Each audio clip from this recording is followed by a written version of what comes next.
Bonjour à tous et bienvenue dans Mangassure, ravi de vous retrouver pour votre émission animée manga pop culture vendredi soir, vendredi en fin d'après-midi. Aujourd'hui, vous savez, nouvel horaire après le lundi, la téléportation, inversion. Je pourrais être cyberpunk comme ça, mais je vais vous respecter, bien entendu. Pourquoi ai-je des lunettes de soleil alors qu'il fait un temps pourri? Je ne sais pas.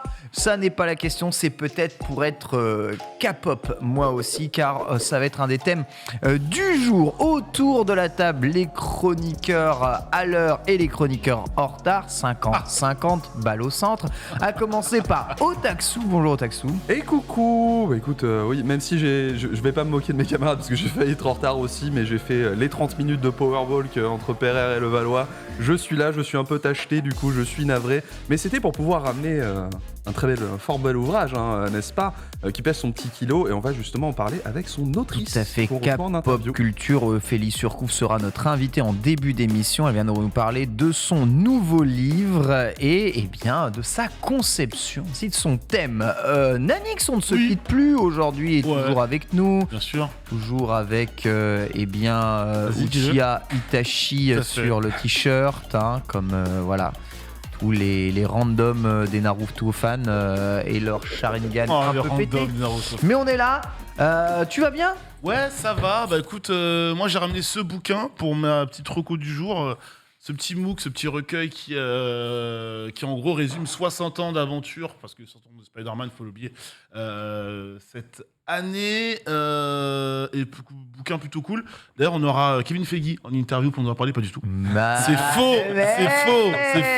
On parlerai aussi d'un petit album Panini, et puis j'aimerais bien que je veux aussi pousser un petit coup de gueule, parce que moi, Dragon Ball, super héros, j'ai pas passé un incroyable moment. Non mais t'aimes rien, Nanix. Oui, c'est vrai, j'aime rien. Si c'est pas le Batman. Sorti des comics, j'aime rien, voilà. Ouais, je te dis que Gohan, il met 1000 € à Batman. Ouais, certainement. Ça, c'est vrai. Ouais. C'est pas Reza qui va me contredire. Bonjour Reza. Bonjour Ken. Comment va? Ça va, un peu en retard là, je suis arrivé juste, on était dans les embouteillages. Des embouteillages qui... Chloé, je vais t'étrangler. Pas de menace de mort ici. C'est fou comment l'ambiance est devenue délétère. Bon, ça fait 2 fois qu'elle me fait une remarque, ça fait pas 1 minute que je suis là. Donc je vais prendre mes grandes mains, tu vois, et je vais les mettre autour de son cou. Mais elle est obligée de te recadrer, regarde, elle est fatiguée là. Je vais mettre à l'heure si je suis parti à l'heure et j'ai eu 12 minutes au moins d'embouteillage. Parce qu'encore une fois, je sais pas ce qui se passe avec l'essence, avec le carburant, mais les routes sont remplies. Et tu sais bien que et du coup, aujourd'hui, partir à l'heure, c'est déjà trop tard. Ça fait 2 semaines que vous êtes dans cette situation.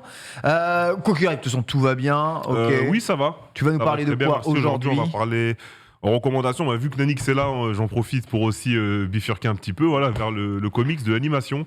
Hier soir, j'ai regardé le film Mortal Kombat Snowblind. Donc, je vais en parler tout à l'heure. Et on parlera un peu musique avec Shiro Sagisu, un petit peu un portrait. J'en profite car ces musiques sont maintenant disponibles sur Spotify, les soundtracks Bleach, Evangelion et tout. Donc j'en profite pour rapidement refaire un tour d'horizon sur le bonhomme. Un super programme. Sans Retrouve étrangler le Chloé. sourire, Reza, moi j'adore quand t'as le sourire. Sois souriant. Bitel est avec nous, bonjour Bitel. Bonjour, encore une fois. La même chose que toi, frère. Ah ouais, mais c'est... Terrifiant. Terrifiant. Le Valois, j'ai fait 900 mètres en 9 minutes. Bon, le Valois. carré dans l'axe. Sauf que comme j'étais dans une descente, je pouvais pas sortir sur la route du Uber pour courir ou marcher, donc... Voilà. Donc non, on était très bien. Je balance, il était en stream, je n'étais pas en stream du tout, donc dommage. Bien essayé le chat. En vrai, un peu compliqué, mais bon, ainsi va la vie. On a pris le temps d'arriver, de finir les chroniques et surtout de ramener aussi ce petit truc-là dont on avait vous êtes tous là, c'est l'important. On va pouvoir faire l'émission avec aujourd'hui. On commencera par notre invité, Ophélie Surcouf, qui va venir en interview pour nous parler de son livre K-pop culture. On reviendra sur la sélection de chacun de nos chroniqueurs, puis on aura plusieurs chroniques, une sur Chainsaw Man, une sur Shiro Sagisu, une sur Dragon Ball super héros, bien entendu, et on se terminera avec quelques news. Parmi les news, Naruto, Bleach et l'animé le plus populaire pour dans Bleach. chaque pays. Bleach, ce sera peut-être un peu terrible. Mauvaise nouvelle, voilà, en gros, tout ce qu'il y a à savoir. Et si vous êtes sage et qu'on a le temps de terminer, on parlera du crossover improbable entre les Simpsons et Death Note. Vous connaissez maintenant le programme. On commence, une fois n'est pas coutume, avec l'invité du jour.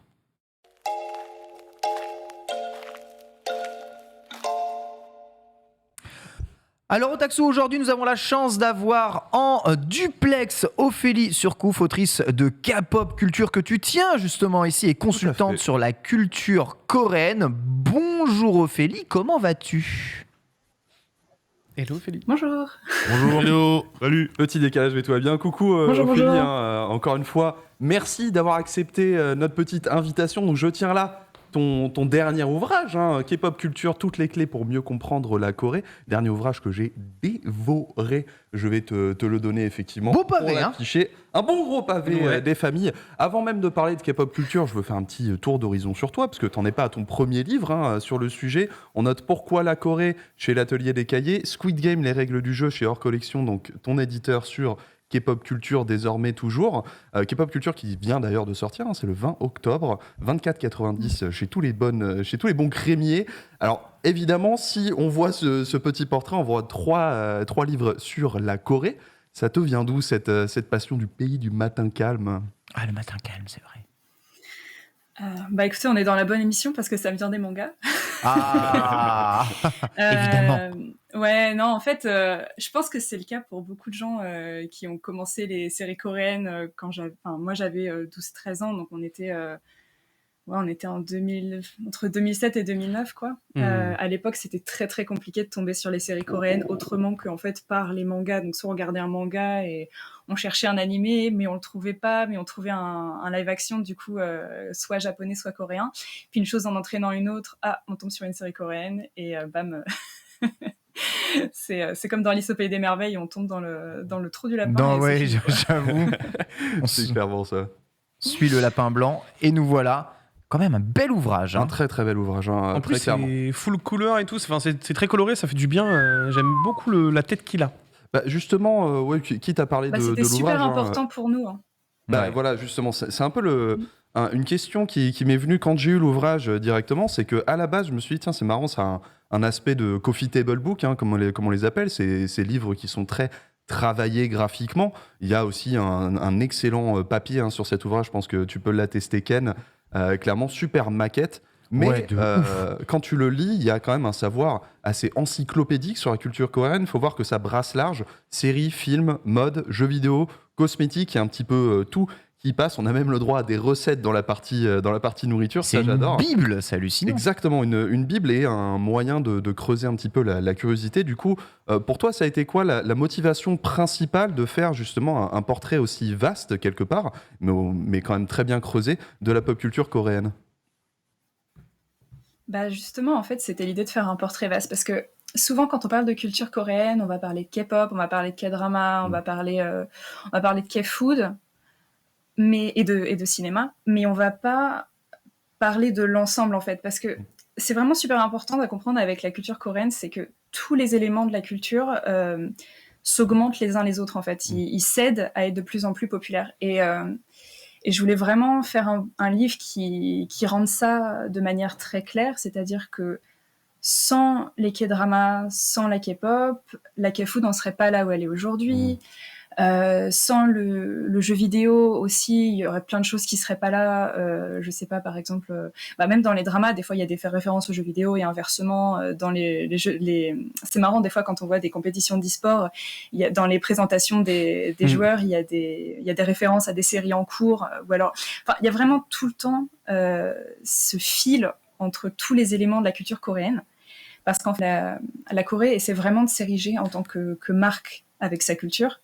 Ouais. Et du coup, je trouvais ça super important de faire un livre qui couvrait l'ensemble. Et pour mon éditeur et moi, c'était très, très important aussi de faire quelque chose de coloré, en fait, qui suit comment on peut dire, la manière de faire, en fait, des Coréens, qui est de faire des choses très colorées, très simples, très pop, très accessibles, très actuelles. Qu'en fait, il n'y a pas vraiment encore dans le milieu de l'édition autour de la Corée. La plupart des livres qu'on va trouver sur le sujet sont souvent très arides, très universitaires encore. Il y a très très peu de choses sur la Corée du Sud. Alors que par exemple le Japon, il y a déjà plein de choses. Ah, ça oui, c'est clair. Aujourd'hui. Oui, aujourd'hui. En même temps, on est dans Mangasure, on va pas dire non plus à ça. J'avoue. Justement, il y a un truc que je trouve assez assez difficile quand tu me dis ça, parce que tu me dis effectivement que dans ce brassage, en fait, tout se soutient les uns les autres. Il n'y a pas de problème sur le plateau, tout va bien, désolé. Tout se soutient, tout se suit, tu vois. Mais comment tu as fait, toi, méthodologiquement, pour réussir à te dire, je vais me focaliser sur ça et pas sur ça? Quel a été, quelque part, peut-être les sacrifices que tu as dû faire aussi dans tes sujets pour arriver à tenir ce bouquin qui est quand même déjà assez large? Donc, attends, tu veux dire pourquoi j'ai choisi K-drama, K-pop, K-food, enfin les différentes parties? Oui, ou même à l'intérieur, parce que tu fais parties. aussi pas mal de recommandations. On peut le voir dans les séries ou dans les films, par exemple. Mais je me dis, toi qui es passionné par ça, tu dois aussi avoir plein de trucs dont tu aurais aimé pouvoir parler et te dire, je peux pas le mettre, quoi. Donc, quelle est la méthodologie, du coup, que tu as suivi pour réussir à avoir ta sélection? Alors, pour les thèmes, donc le livre est divisé en 9 chapitres. Donc, on a effectivement K-drama, K-pop, K-food, K-cinéma, jeux vidéo, K-animation, webtoon, K-beauty, K-fashion. Donc ça, c'était assez facile parce qu'en fait, la culture coréenne aujourd'hui, que ce soit par le gouvernement ou par la manière dont elle est organisée, ces thèmes-là, ils sont déjà compris dedans. Enfin, c'est pas moi qui les ai trouvés, quoi.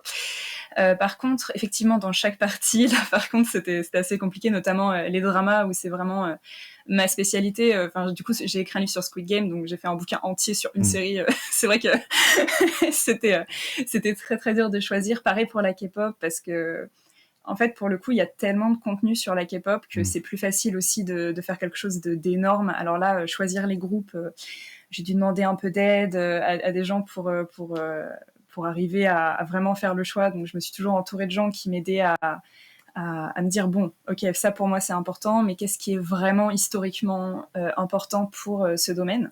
Et toujours essayer d'apporter un petit truc qu'aussi, par exemple, les fans ne pourraient pas savoir, parce que je voulais pas faire un livre qui soit que pour les néophytes, même si ça s'adresse principalement à eux, parce qu'il y a vraiment un côté introduction, Bible, j'aime pas trop, parce que du coup c'est un peu réducteur en termes de... Non, mais pour t'aider dans le truc, c'est que tu parles de tous les sujets très clairement en tant que lecteur, je l'ai vu, et tu donnes les pistes pour approfondir, mais tu sais aussi approfondir quand il faut l'approfondir, quand tu en as besoin pour ton sujet, ou au contraire, juste donner les clés en mode si vous voulez creuser, il y a ça, il y a cette direction. Là-dessus, c'est quelque chose que j'ai vachement remarqué et que j'ai remarqué aussi dans ton bouquin, c'est le fait que tu ne fermes pas non plus les yeux sur certaines choses politiques ou tu vois, j'ai dans l'exemple la manière dont le marché K-pop fonctionne, qui est aussi très difficile pour les stars qui sont à l'intérieur. Et tu as toujours cette idée de mettre en contexte culturellement, socialement, voire politiquement. Ça, c'est un gros point sur lequel j'ai vraiment apprécié ce bouquin. Donc, du coup, chapeau, j'ai envie de te dire. Mais j'ai une curiosité un peu de néophyte, parce que si tu veux, moi, la culture coréenne, je la connais très peu, pour être honnête, sorti d'avoir regardé Squid Game, je suis pas sûr qu'on puisse appeler ça connaître la culture, très clairement. Mais en connaissant un petit peu la culture japonaise, j'ai réussi quand même à tracer quelques parallèles entre les deux. Maintenant, le truc des ponts, on va dire, c'est qu'on connaît l'histoire difficile entre la Corée et le Japon. Est-ce qu'il est juste de tracer ces parallèles, ou est-ce qu'au contraire, il vaudrait mieux l'éviter quelque part? Quel parallèle? Entre le Japon et la Corée. Entre Japon et Corée, par exemple, l'industrie de la... Oui, mais K-pop, du coup, quel parallèle spécifiquement? Parce qu'en fait, il y a... À toi de me dire que quelque part, je suis intéressé par le fait que tu me dises aussi, ces parallèles-là, on peut les tracer, ceux-là, on peut pas, tu vois. Typiquement ceux du webtoon, par exemple, quoi. Le webtoon, la J-pop, c'est ce que j'avais en tête, par exemple. Ok. Alors, en fait, la culture coréenne a été super affectée par la culture japonaise, ne serait parce que le Japon a colonisé la Corée pendant un demi-siècle. Donc, même si, en fait, le Japon, à ce moment-là, a un peu essayé d'éradiquer la culture coréenne. Et tu en parles aussi, donc, d'ailleurs. Donc, forcément, la culture japonaise était très présente. Et c'est en ça, du même coup, s'il y avait un rejet... Ouais. Ah. Oui, parce que moi, c'est ça le truc. En fait, même s'il y avait un rejet, c'était quand même là. Et par exemple, à partir des années 50, 60, quand le cinéma s'est relancé, ou alors quand en fait il y a eu beaucoup de mangas en fait qui étaient disponibles, les gens ont commencé à lire ça. Alors, ce qui est intéressant, c'est que par exemple, il y a eu un ban de la culture japonaise. J'ai plus exactement les dates, mais je crois que c'était en milieu des années 70 jusqu'au début des années 90, où en fait il y avait tout un ban de la culture étrangère et particulièrement japonaise. Donc en fait les Coréens consommaient énormément de mangas mais sans le savoir, c'est-à-dire qu'ils étaient réestampillés avec des noms de Coréens, en fait d'auteurs coréens qui ne connaissaient pas les vrais auteurs. Ou alors les vêtements, style... les vêtements traditionnels japonais, par exemple, étaient transformés ou modifiés au dessin en hanbok, qui est le vêtement traditionnel coréen. Donc en fait, il y avait vraiment tout ce côté-là, les noms des personnages étaient changés. Donc il y avait une énorme consommation de la culture japonaise, mais sous les radars, on va dire. Donc ça a vraiment affecté beaucoup de choses. Et après, de manière générale, il y a quand même beaucoup de points communs dans certaines cultures asiatiques qui sont évidentes. Par exemple, la culture du respect des ancêtres. Enfin, il y a plein de choses comme ça qu'en Occident, on n'a pas. Ou moins, en tout cas. C'est pas aussi culturellement ancré. Et donc ça, c'est des parallèles qu'on peut tirer. Après, les Coréens sont actuellement très anti-japonais, mais il y a quand même plein d'accords. Il y a quand même... Enfin, c'est pas quelque chose forcément qu'ils vont prendre très, très mal si on dit qu'il y a des similitudes. D'accord. Ouais, donc c'est en fait l'influence historique qui se rapproche du coup de l'influence culturelle, quoi. Mais il y a, je sais pas si tu le vois aussi comme ça. Enfin, c'est ce que j'en tire aussi de ton œuvre, de ton bouquin, c'est que aujourd'hui on a l'impression d'avoir une résurgence et une influence incroyable de la K-pop sur la pop culture mondiale, en fait. Qu'est-ce que t'en penses là-dessus? Bah oui. Il n'y a pas grand-chose à dire de plus que oui. Non, si c'est dingue. Moi, par exemple, je voyage beaucoup et en Afrique du Sud, par exemple, il y a BTS, il y a Twice, il y a vraiment plein de groupes et pas que les plus connus à la radio. On se balade à H&M, dans d'autres grandes marques, dans les centres commerciaux, c'est à fond, font la caisse. Donc non, il y a vraiment beaucoup de musique coréenne aujourd'hui dans le monde. Et en France, on a commencé à s'y mettre au début des années 2010 avec le SM Town, qui était, je suis vraiment très mauvaise en date, mais 2011-2012.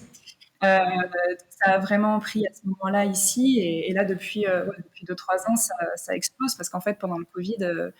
les groupes de K-pop se sont pas arrêtés de produire et du coup les gens étaient en ligne, ils regardaient et ça a vraiment créé un effet de vague, quoi. Qu'est-ce qui explique selon toi le succès de ces groupes à l'international, malgré parfois une langue coréenne utilisée dans les chansons, dans les musiques, un style qui est quand même extrêmement pop décalé, très différent de tout ce que l'on peut voir, en tout cas de tout ce que l'on baigne en Occident avec la plupart des musiques américaines qui viennent arriver ici. Comment la K-pop a pu s'imposer mondialement? Ce n'est pas qu'un phénomène chez nous en France. Ils sont premiers dans le monde, les BTS, les Blackpink, etc. Ça reste un véritable phénomène. Comment tu expliques cela? En fait, en France, on est même un peu les derniers. Parmi les derniers. Alors. C'est ça qui est intéressant avec la culture coréenne, c'est vraiment qu'elle a pris partout ailleurs avant l'Europe, en fait. C'est vraiment quelque chose d'impressionnant. Alors, pourquoi est-ce que ça prend? Il y a vraiment plein de raisons. Et puis, il y a aussi quelque chose je pense qu'on n'arrivera pas à vraiment nommer. Mais parmi les raisons, il y a vraiment déjà le côté que ils ont pris un modèle qui est un peu un mix entre Michael Jackson, les groupes de boys band, Elvis Presley. Il y a vraiment un mix un peu de tout ça dans le marketing, dans la danse, dans l'image, dans la manière de promouvoir, dans la manière d'entraîner. Voilà. Et après, ils ont vraiment développé cette partie entraînement où, en fait, plutôt que d'en faire une sorte d'accident heureux ou de choses qui dépendent d'une personne, ils ont fait une sorte de machine de la création des idoles. Et j'utilise le terme de machine, mais c'est pas négatif. C'est-à-dire que même par les fans de K-pop, c'est pas du tout vu comme quelque chose de négatif. En fait, on apprécie leur effort, on apprécie le fait que ce talent, il en faut une partie, il faut au moins quelque chose parmi les différents talents mais il y a beaucoup de travail derrière. Qui sont Voilà, mais il y a énormément de travail derrière. Et il y a ce côté de, en fait, si on travaille, on peut y arriver. Et ça, c'est quelque chose d'extrêmement... qui a extrêmement de valeur, en fait, et qui souvent est mal vu parce qu'on se dit « Ah là là, c'est pré-produit, c'est un produit », mais en fait, ce fait de travailler comme ça, c'est vraiment à la base de la popularité de la K-pop.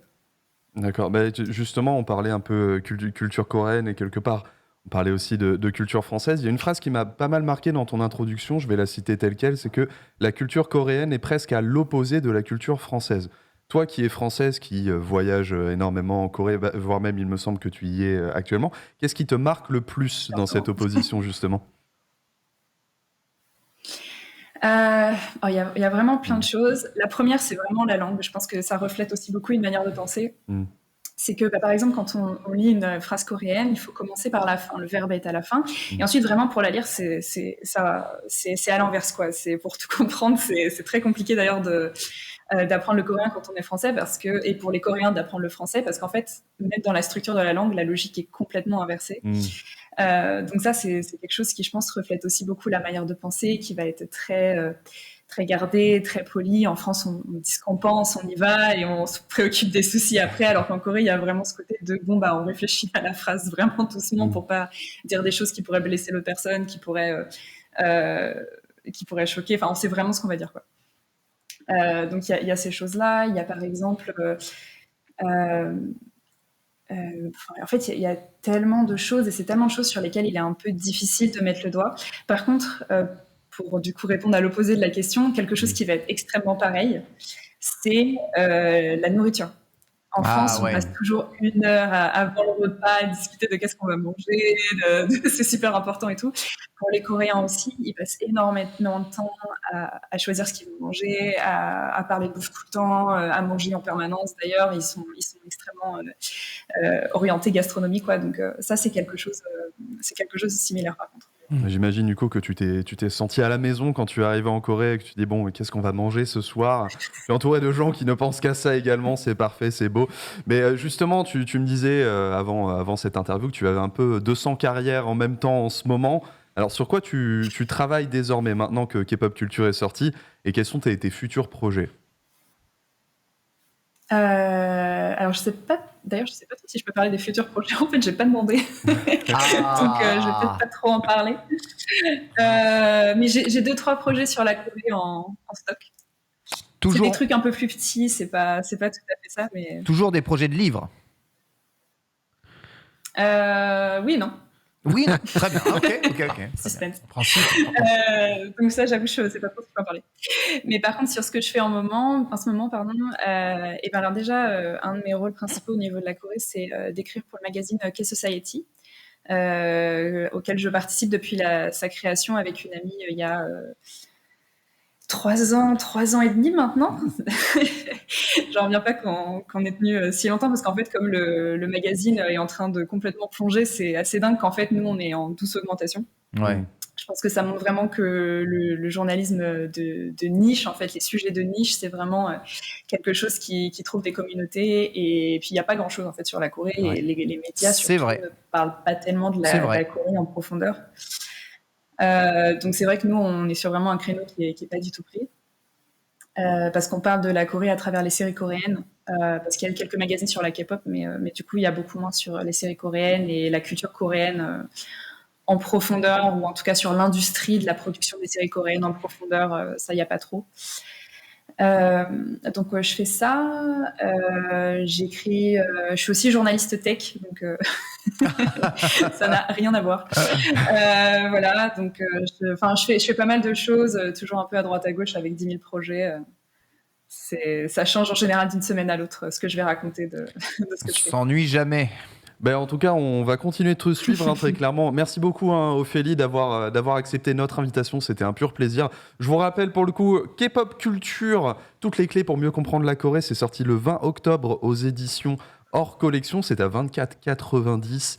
Franchement, une recommandation mais directe pour quiconque a la moindre petite curiosité sur la pop culture coréenne, veut un brassage très large qui ne ferme pas les yeux sur les trucs qui peut être un peu difficile, qui montre aussi très proprement la beauté qui nous attend dans cette pop culture. Évidemment, Ophélie Surcouf, qui en est l'autrice, on recommande très très chaudement pour les fêtes, très clairement. Et encore merci à toi. Merci beaucoup Ophélie. Merci beaucoup. Merci beaucoup Otaksu en tout cas pour cette interview. Je fais un petit tour de table du coup pour en profiter. quel a été votre premier contact avec la culture coréenne? Est-ce que vous vous en souvenez ici autour de la table, Reza? Les arts martiaux. Les arts martiaux. Le premier, du coup, le taekwondo. Le taekwondo. On Via parlait, quoi? Via, en Jeux fait, les vidéo. deux, en vrai. Via les films Via les films et via les jeux vidéo.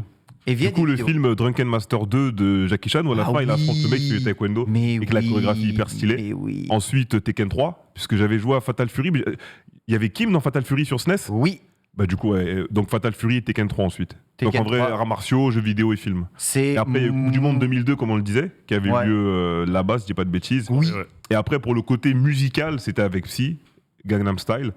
Après, j'ai checké un peu, mais c'est pas trop mon truc, donc je vais pas aller plus loin. J'avoue que c'est via le taekwondo aussi que j'ai découvert en premier la culture coréenne, voire même le pays. Avant, je ne savais pas le situer sur la map avant mes 10 ans, ce qui est assez ouf. Taekwondo. Moi, Pour toi, ce serait quoi? film, pareil que Film honnêtement, aucune Genre originalité. genre Pareil film que coréen, Loda. genre film coréen, Non, film avec des personnages qui film viennent avec de des Corée. personnages qui viennent de là-bas et les arts martiaux en vrai. Enfin, Ok. Arts tous les martiaux. films des années 90 où ça castagnait. Hop, quoi? Du taekwondo? Donc, Old Boy. Bah bien sûr, Old j'allais Boy, dire. ouais, Voilà. bien sûr. Old Eh Boy mais il aussi, vole, voilà. mais C'est plus récent. Je suis rentré dans ton cerveau. c'est trop J'ai frère. appuyé. Toi, Moi, Sympa. je suis pas arrivé, j'ai pas hurlé taekwondo avant que tu parles, Reza. C'est vrai, je suis désolé. Toi, Miguel. Miguel, c'est le cinéma. Moi, c'est le ciné, ouais. C'est par le cinéma. Ouais, c'est le d'accord. ciné parce qu'en fait, bah, mon père est très fan de films d'arts martiaux Ah, voilà. et de Bravo. réalisateurs et même en fait de réalisateurs étrangers. Et donc du coup, il est tout de suite allé chercher des films à me montrer qui étaient bah, peut-être un petit peu durs pour mon âge, mais qui m'ont permis de m'inculquer une culture cinéma très forte très vite. Et pour le coup, Old Boy, j'ai dû le voir, ouais, genre quand j'avais quoi, 10 ans, et c'est un film que j'ai Ouais, trouvé 10 ans. hallucinant. Ouais, que j'ai trouvé hallucinant, tu vois. Et en vrai, c'était une dinguerie. Genre vraiment, j'étais en mode, mais attends, le cinéma coréen, c'est monstrueux. Tu sais par quelle porte d'entrée tu es entré dans la Bah, culture ciné coréenne. aussi, pour le Ciné, coup, ok. même si moi c'est relativement récent, quand bien même en fait je me suis rendu compte que certains des mangas de quand j'étais gamin étaient en fait des manhwas, tu Oui. vois, des trucs que j'aimais bien, mais c'est surtout avec Dernier Train pour Busan que j'ai commencé à creuser un peu la culture au plus large, et effectivement Old Boy, Parasite, tu vois, tous ces trucs-là. Et je continue maintenant de m'y intéresser, de rajouter au mix de trucs que j'ingurgite, quoi. C'est savoureux à chaque fois. Hein. J'avoue que outre la porte d'entrée du coup des arts martiaux, c'est vers la fin des années 90, début des années 2000, via l'e-sport, que j'ai commencé à m'intéresser énormément à la Corée. Ils étaient tellement En avance. sur Mais la tout le Kespa, monde. La Kespa, mon c'est ami, c'est hallucinant. une dinguerie. Si on n'avait pas eu l'e-sport StarCraft, je pense qu'il StarCraft, nous manquerait ouais. un blueprint de ouf pour la scène e-sport au global. Tout en à fait. C'est dingue. Notez que toutes ces choses-là sont évoquées Sont dedans. évidemment dans le livre K-pop culture, et tous les ponts entre justement jeux vidéo, cinéma, séries, manga, cuisine et musique sont faits, bien entendu. Voilà, pour cela, on va enchaîner avec la select du jour. C'est parti, jungle.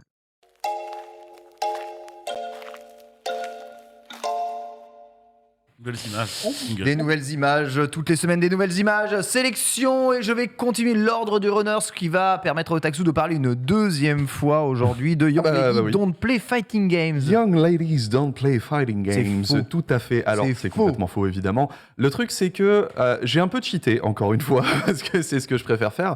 Il faut savoir que ce manga dont je vais vous parler, donc Young Ladies Don't Play Fighting Games, Ah, c'est un manga wow. qui n'est pas sorti en France. Ah, Et qui n'est pas sorti en français. Mais il est disponible sur Kindle ou sur Bookwalker, qui est là où je le suis. Mais je vous en parle cette semaine parce que non seulement il a été annoncé qu'un animé allait sortir en 2023, une adaptation animée, mais cette semaine, on a appris qu'une adaptation live-action allait également sortir en 2023, sachant qu'on va avoir pas mal de nouveaux jeux de baston en 2023-2024.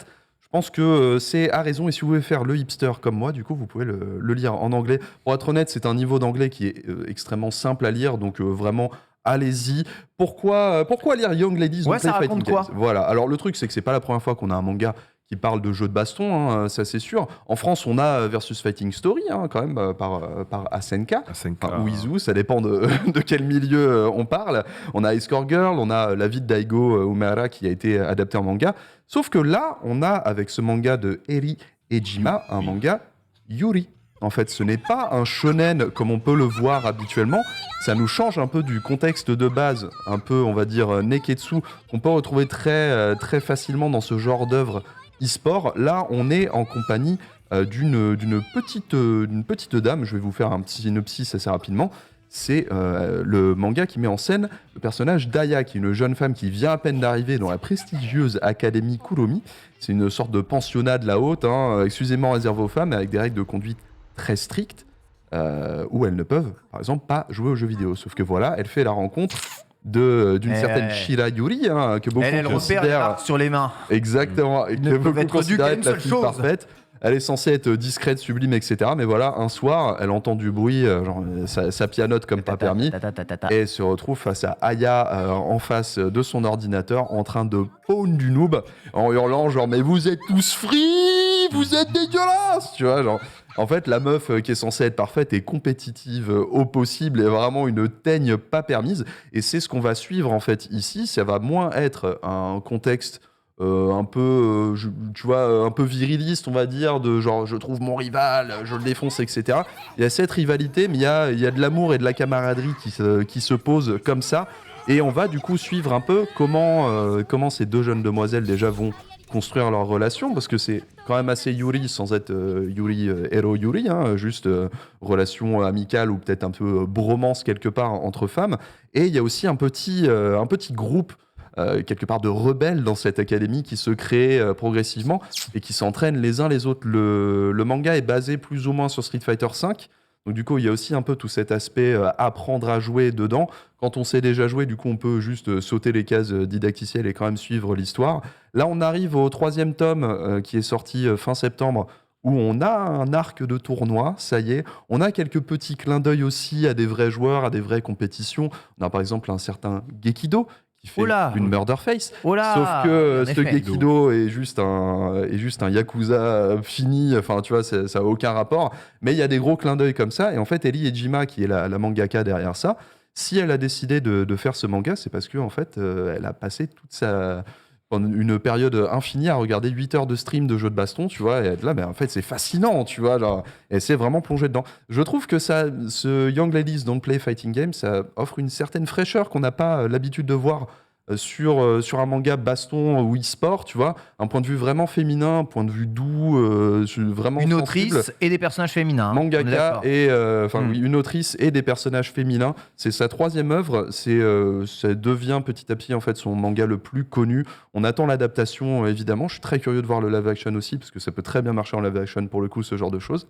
Mais voilà, je vous le recommande très fortement, sachant que le tome 4 sort en novembre. Merci Otaksu, pour le moment disponible uniquement sur les plateformes en anglais. Nanix, aujourd'hui tu vas nous parler un peu de Spider-Man. De toute façon, soit il a le costume noir, soit il a le costume rouge et bleu quand tu viens dans cette émission. C'est vrai. Ce coup-ci, c'est rouge et bleu. Ouais. Et c'est les 60 ans du super-héros. Exactement, il fête 60 ans, l'ami Spider-Man. Et du coup, je vous présente ce recueil, ou dit MOOC dans le milieu, mais c'est un véritable recueil. Et comme son nom l'indique, 60 ans d'aventure, comics, créateurs, alliés, ennemis, impact culturel. Ça se lit vite, il y a à peu près entre 130-140 pages en tout, je crois. Je dis pas de bêtises, avec pas mal de couves. Oula, j'ai corné un petit truc. Je te fais passer ça, ou ça tu vas pouvoir le montrer sur la... Comme ça, je le garde et je te le rends pas. Absolument pas. Tu ne feras rien de tout cela, mon cher Ken. Sache que notre ami Borvo est en PLS, il rêve d'avoir ce recueil. Ah ouais ? Ouais, donc... je ferai tout évidemment pour qu'il puisse l'obtenir. Pourquoi ce bouquin ? Pourquoi c'est intéressant ? Pourquoi c'est intelligent ? Déjà le début, on a droit à des couves d'époque en noir et blanc, en couleur. Elles sont belles, claque sa mère, à tel point que peut-être, je vais commencer, c'est très bizarre quand on parle d'une reco, mais mon seul bémol, c'est qu'il soit pas plus grand. Voilà, c'est dommage que le bouquin soit pas plus grand. En fait, c'est con parce que c'est coupé. Voilà. T'as pas la couve en entière, c'est dommage quoi. Voilà, avec cette couve là. Ah oui, ils ont zoomé sur les couves, c'est cette couve est absolument incroyable. Tiens, reste là-dessus. Parce que petite évidemment déclaration de Stan Lee, vous connaissez tous l'histoire de Spider-Man, je pense, ou peut-être pas. Sachez que c'est en regardant une mouche qu'il s'est dit, c'est écrit. Imagine qu'une personne elle puisse faire pareil et qu'elle puisse le pouvoir d'une mouche. Il s'est dit Mosquito Man, ça va pas le faire.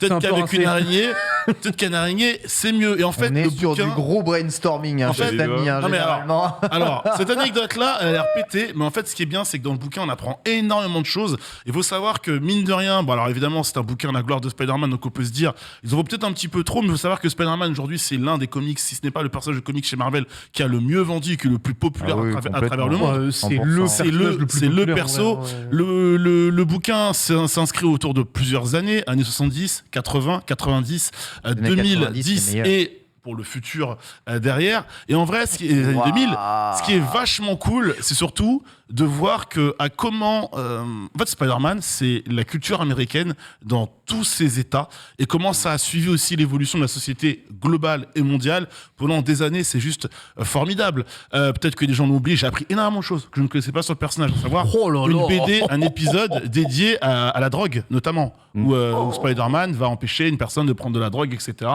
et vaincre ses addictions. Il y a aussi le traumatisme de la guerre du Vietnam qui est présente. Et d'ailleurs, chez Marvel, un personnage qu'on connaît tous, qu'on a tous adoré en série Netflix, vient de ce traumatisme-là à la base dans les BD, c'est le Punisher. Notamment, donc ça, on nous le rappelle. On nous parle évidemment du projet du Spider-Verse aujourd'hui, parce que c'est ce que les gens veulent voir.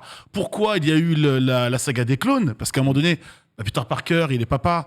Il est marié, il va avoir une petite fille, et du coup, le lectorat se reconnaît. Ça existait. Oui, le lectorat se reconnaît moins dans ce Peter Parker-là, pour permettre aux gens d'avoir un nouveau reboot. Un ado tout le avec temps. les clones, on pouvait réécrire une nouvelle histoire autour de Spider-Man. Donc, ce bouquin est super cool. On apprend plein d'autres anecdotes. Pourquoi Stan Lee n'a jamais signé de son vrai nom complet une BD Spider-Man, je sais pas si vous le savez. Donc Stan Lee s'appelait Stanley Martin et Lieber, et s'il n'a jamais donné son vrai nom, parce que Stan Lee à la base, il n'avait pas prévu d'inventer Spider-Man ou les autres. Il voulait écrire un gros roman à l'américaine et être un auteur connu et reconnu, à tel point que, pour vous dire, ça s'appelait pas encore Marvel, ça s'appelait Timefly à l'époque, la maison d'édition. Il avait sa lettre de démission de prête pour dire « je me barre ».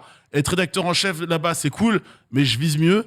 Et Steve Ditko, avec qui il a bossé, lui a dit « Non, frérot, attends, reste là, on va peut-être faire des choses cool.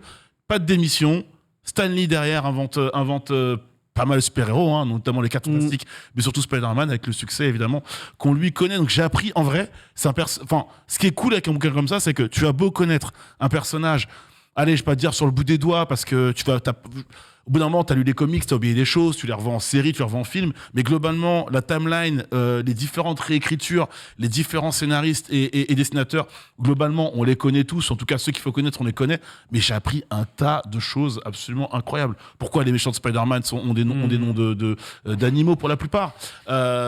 Pourquoi ils sont tous liés à un drame personnel? Et surtout, Spider-Man, Peter Parker, qui est vraiment le reflet d'une certaine jeunesse de l'Amérique. Il galère pour joindre les deux bouts, comme les étudiants américains à l'époque. C'est vraiment hyper contemporain. Rien n'a jamais changé. Rien n'a jamais changé. Oui, dans les années 70 oui, maintenant. Mais les étudiants crèvent toujours la faim. En fait, c'était vraiment précurseur pour l'époque. En tout cas, vous êtes fan de l'homme araignée, du tisseur aussi, comme on dit. N'hésitez pas à lire ce bouquin. Je vous le recommande. Et mon cher Ken, double reco, 60 ans, on ne fait pas ça seulement avec un recueil. Alors, je suis un peu embêté. Pas de ma faute.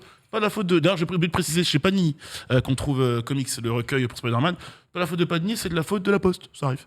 Je devais normalement recevoir un album Panini pour les 60 ans de Spider-Man avec des stickers. Mais oui, à vous montrer. Et en fait, ce qui est archi cool, donc il fait 48 pages. Et en fait, dans certaines pochettes, vous avez des stickers pour constituer un comics dans l'album collector de 48 pages qui retrace un peu comme le MOOC que vous voyez là, toute l'histoire de Spider-Man avec, je crois, si je dis pas de bêtises, en tout, il y a 20 cartes tirées à seulement 181 exemplaires qui sont disponibles du coup sur la partie online, donc panini.it, panini.fr, etc. C'est un coffret. C'est un coffret collector en dehors du coffret de stickers que tu as là. Et franchement, l'album, en vrai, je l'ai pas là. Prochain manga sur où je viens, juste pour le principe. Je vous le ramène, histoire que complété, j'espère, histoire de pouvoir vous le montrer. J'aurais aimé vous le présenter en plateau, mais malheureusement, je n'ai pas pu le recevoir. Écoute, avec plaisir. J'adore Spider-Man et j'ai appris que Oncle Ben mettait 1000 zéros à Black Panther dans Marvel Snap. Donc, je sais jamais si Tante May ou Oncle Ben, c'est les héros les plus forts de Marvel. Tante May, vu tout ce qu'elle a pris dans la tronche, vu qu'ils la font crever, ils la font crever, ils la font crever et la font revenir. Enfin, Tante May, elle est increvable dans les BD. Honnêtement, Tante May, je pense que ça doit être la meilleure carte de Marvel Snap. En fait, c'est juste le dans Marvel Snap, t'as gagné la partie. Tu sais, c'est genre. Elle fait quoi? Elle fait quoi? Je sais pas, mais à mon avis, je sais même pas si la carte Coup de, tu vois. Ah, regarde, tente Lance une guerre civile. Et voilà. Incroyable. Exceptionnel ça. Pouvoir peut invoquer tous les Peter C'est Parker. comme Exodia. Tente-mais, ça devrait être comme Exodia.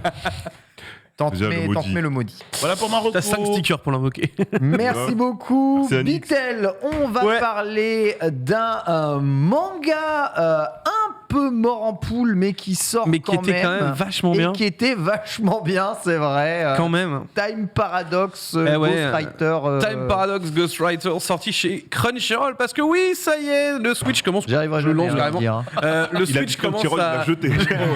Mort en poule, mort sur le plateau, hein, le manga. Hein, Si tu me respectes J'allais pas. dire, eh oui, la tranche et tout, mais non, pas du tout. Non. Donc oui, Time Paradox Ghostwriter, en vrai, un manga qui était plutôt prometteur. Bah ouais. On en avait même parlé, toi et moi, dans Manga Sûr. Je t'invite évidemment à montrer des pages parce que pour le coup, eh bien, au niveau du style de dessin, ça tue. On va suivre les aventures de Teppei, qui eh bien, est un mangaka, ni plus ni moins, raté. Le type n'arrive à pas sortir un seul hit. Tous ses rendez-vous éditoriaux à la Shueisha se soldent par un... Non. Échec. Toi, tu veux devenir mangaka?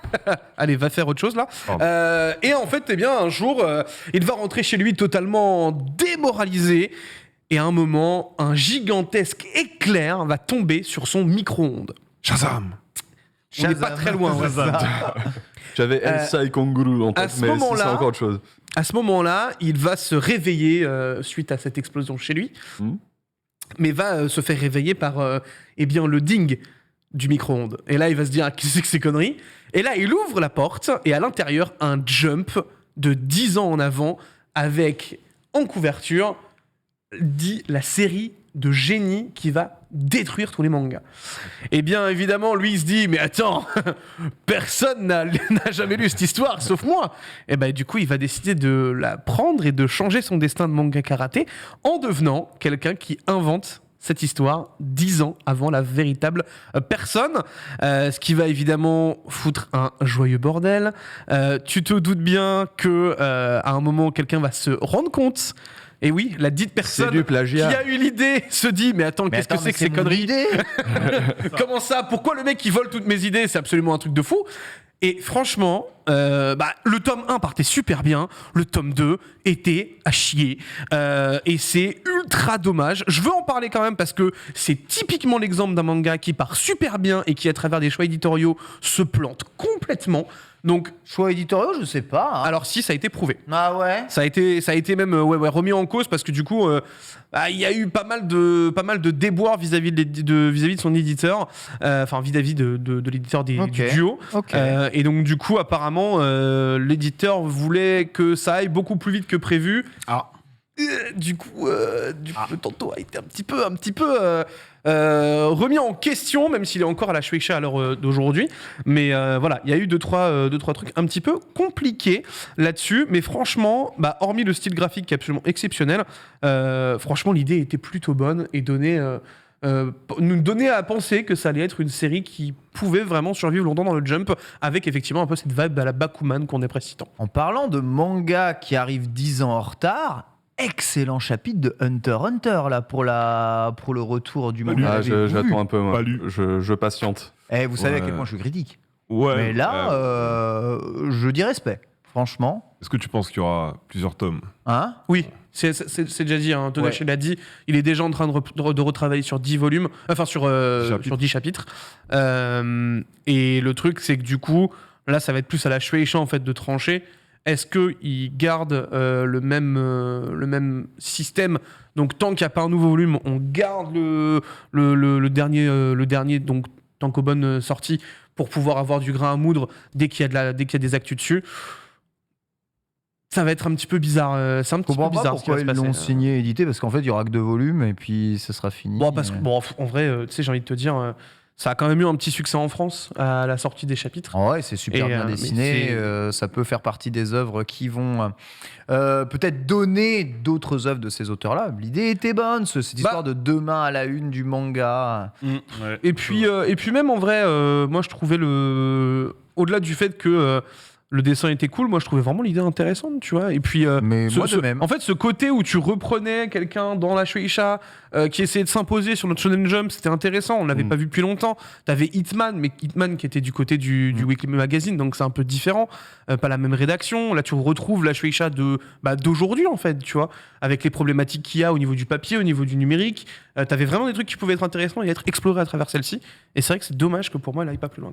Reza, on va parler un peu de Mortal Kombat Snowblind. Aujourd'hui, tu y vas avec le sourire parce que quoi ? C'est quoi cette reco ? Non, mais c'est. Qu'est-ce qui se passe ? T'as un sourire taquin là, tu fais peur là. Comme il me place des courses à l'infini, tu me places Mortal Kombat à toutes les émissions ? Déjà, ce n'est pas vrai, Ken. La dernière fois, j'ai pas placé de comics, si. Ce n'est pas vrai déjà. Et non, quand je parle de Mortal Kombat, je suis juste heureux naturellement. Ah, c'est beau. Il n'y a pas de. Ah, c'est il y a aucun magnifique. piège, les gars. Très bien. Aucun piège, aucun manière. Qu'est-ce que c'est Snowblind ? C'est un peu violent. J'ai mis le trailer. Je sais pas si on pourra le passer. Parce que Borvo c'est a dû le mater. Il met si Ça découpe, hein. Il met derrière, d'accord. Ok, ça découpe un peu. On met derrière sur notre magnifique triple screen que je n'aurais pas à la maison. Donc Mortal Kombat Snowblind, c'est le 3e film d'animation Mortal Kombat sorti sur les 3 dernières années. On a eu Scorpion Legend en 2020, on a eu Battle of the Realm en 2021 et on a donc Snowblind qui est sorti en ce début de mois d'octobre. Encore une fois, les 3 films d'animation, ce ne sont pas les histoires directes du jeu, ce sont des adaptations à leur sauce. Donc ils se permettent de modifier le power level, de modifier un peu certaines histoires et essayent de balancer un truc. Donc comme vous pouvez l'entendre dans le titre Snowblind, on va parler bien évidemment du Lin Kuei, de Sub-Zero qui sera un des personnages principaux du film. On aura aussi ici le magnifique Kenshi qui est arrivé à l'époque dans Mortal Kombat Deadly Alliance en 2003, qui sera le personnage principal, et les méchants principaux seront donc le Black Dragon. Donc le Black Dragon, ce sont des méchants, ce sont les méchants qui appartiennent, qui sont dirigés par Keno qui est là depuis Mortal Kombat 1. On va retrouver les personnages de l'ère 3D de Mortal Kombat. On aura donc la fille de Keno, on aura Cobra, le Ken raté de Mortal Kombat, on aura comment il s'appelle, on avait Kabal dans le jeu, on avait aussi du coup mon main, on avait Tremor, qui est d'ailleurs très fort dans le jeu, qui finit très mort à la fin, mauvaise blague, mais bon voilà. Aïe, aïe, aïe. Je prends, j'aime, je prends. J'étais obligé de la faire parce que à chaque fois que je suis en tournoi casté par un Français, on me fait cette blague de merde. Donc j'ai dit que je vais vous la faire subir en plateau aujourd'hui. Merci. Hein. Voilà. Donc voilà, t'as pas mal de personnages, t'as Shang Tsung aussi qui est présent. Donc voilà, l'histoire va se dérouler autour de Kenshi, qui est un guerrier un peu rempli d'ego, qui est pas mal du tout. Il va être dans un village à la recherche d'un défi, il va tomber sur le Black Dragon, il va donc leur botter les fesses en 1v3, ce qui n'est pas possible dans le lore original, bien évidemment.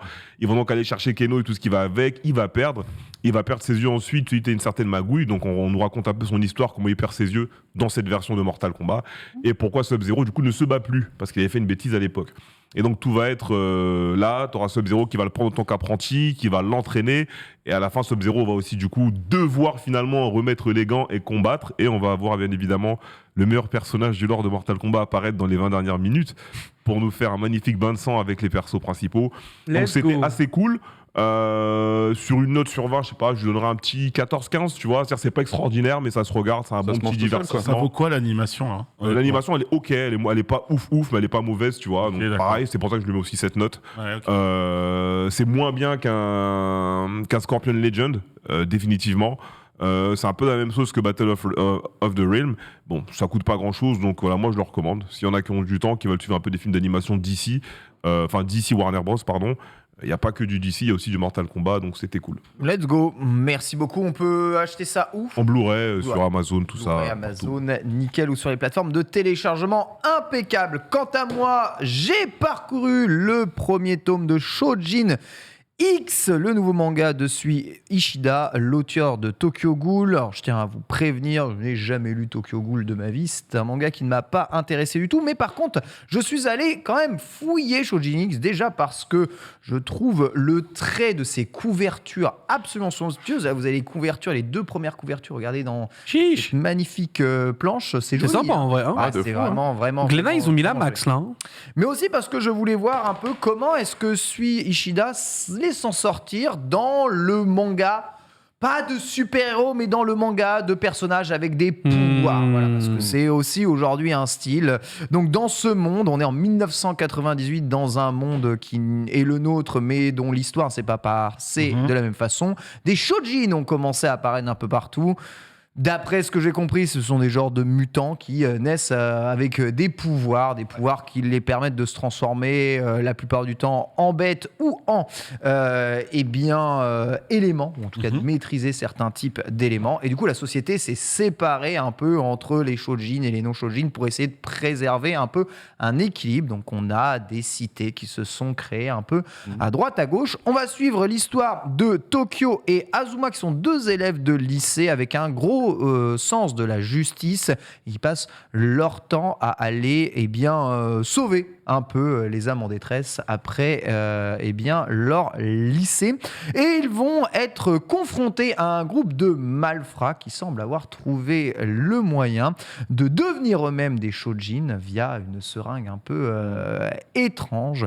Par le plus heureux des hasards et dans un combat affrontement, ils vont se trouver dans une situation où ils ne vont pas avoir d'autre choix qu'eux-mêmes se piquer avec ce fameux sérum et devenir des Shojin aussi. Chacun aura un pouvoir qui est dédié, et le personnage principal, qui est Tokyo, va lui avoir le pouvoir du corbeau, voilà, donc se transformer en homme corbeau, exactement.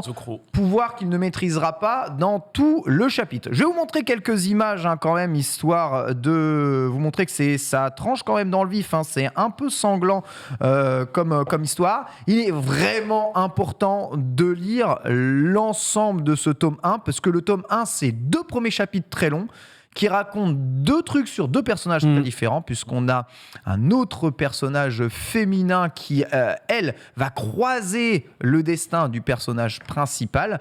Et si tu lis pas la totalité de l'œuvre, c'est très difficile de comprendre. Donc on voit ici sa cérémonie, tu vois, il se fait piquer, il devient un Shojin élastique, en hommage évidemment probablement à un célèbre personnage élastique d'autres mangas.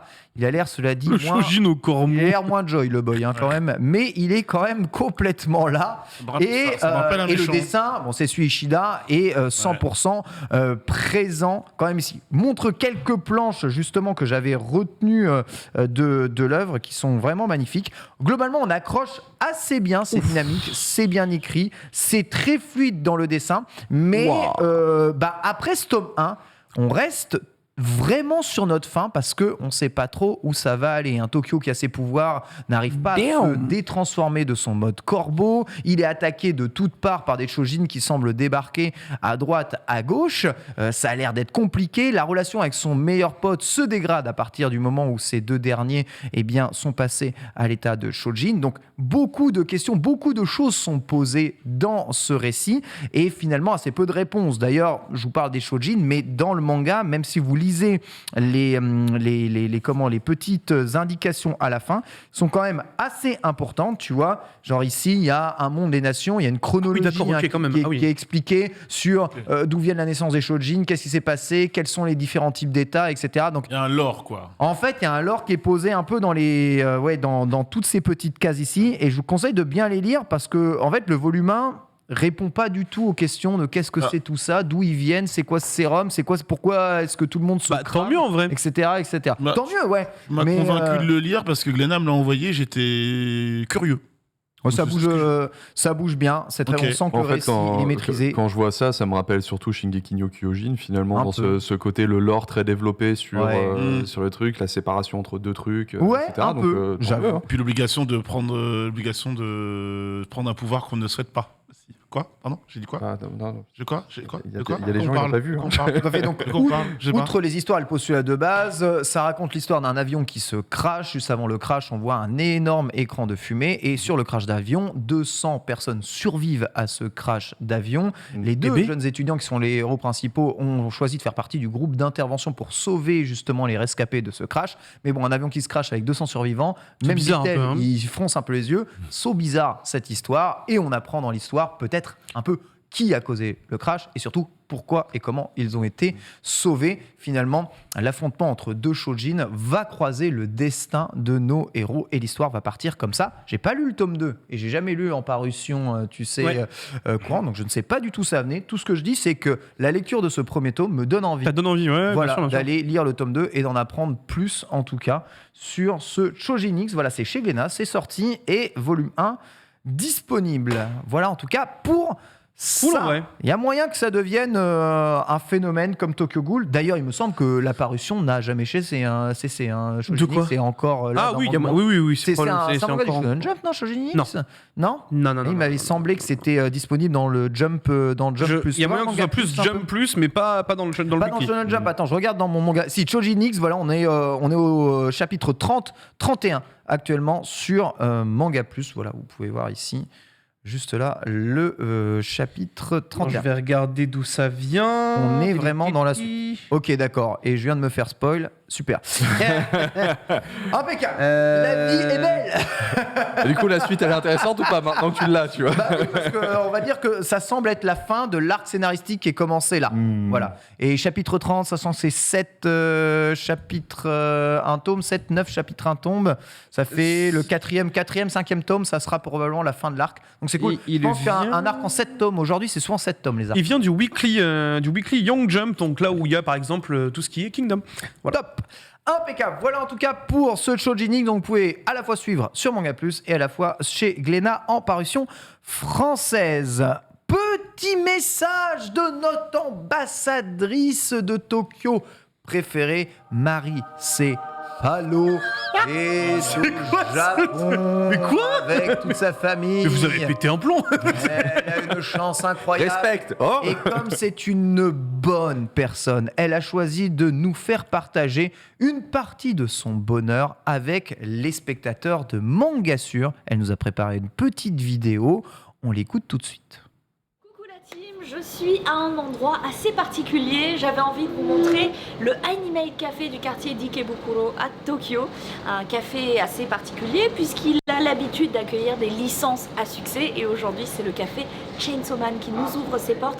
Dehors il fait nuit, normalement c'est fermé, mais le studio MAPPA et Crunchyroll US et Europe nous ont permis d'y faire un tournage, du coup petite image exclue pour vous en avant-première puisque normalement tout doit être vérifié et rechecké. Dire que vous n'avez rien vu, vous ne direz rien. Allez, c'est parti.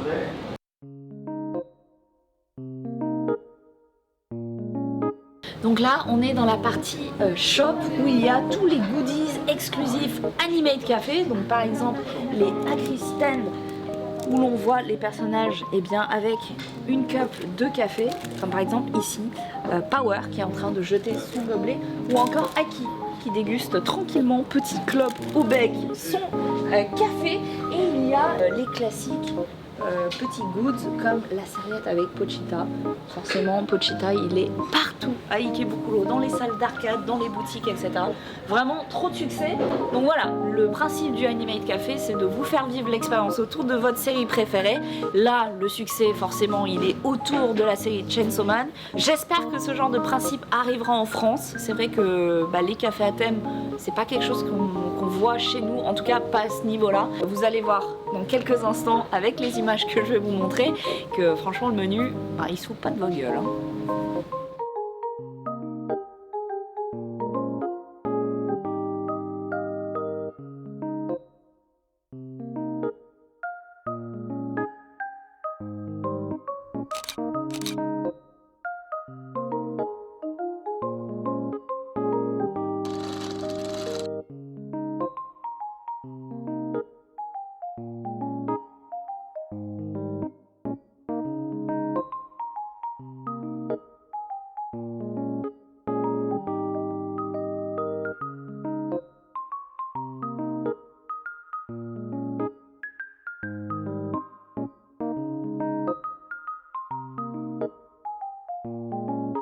Eh bien, ça y est, je sors de l'Animate Café, j'ai pris l'ascenseur, j'aurais peut-être dû prendre les escaliers, franchement, je vais pas me mentir, faut pas bouffer avant d'aller dans ce genre de café, j'ai envie de vomir du sucre.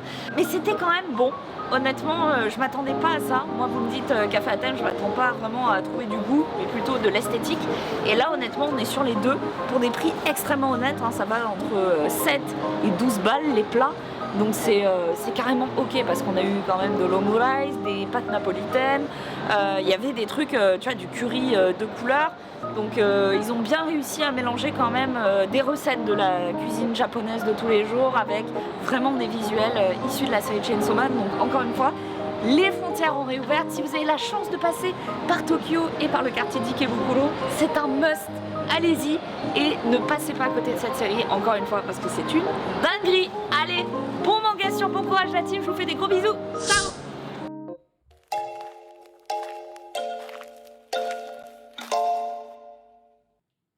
Mais quel adorable Marie, pensez à nous comme ça, voilà le animé café.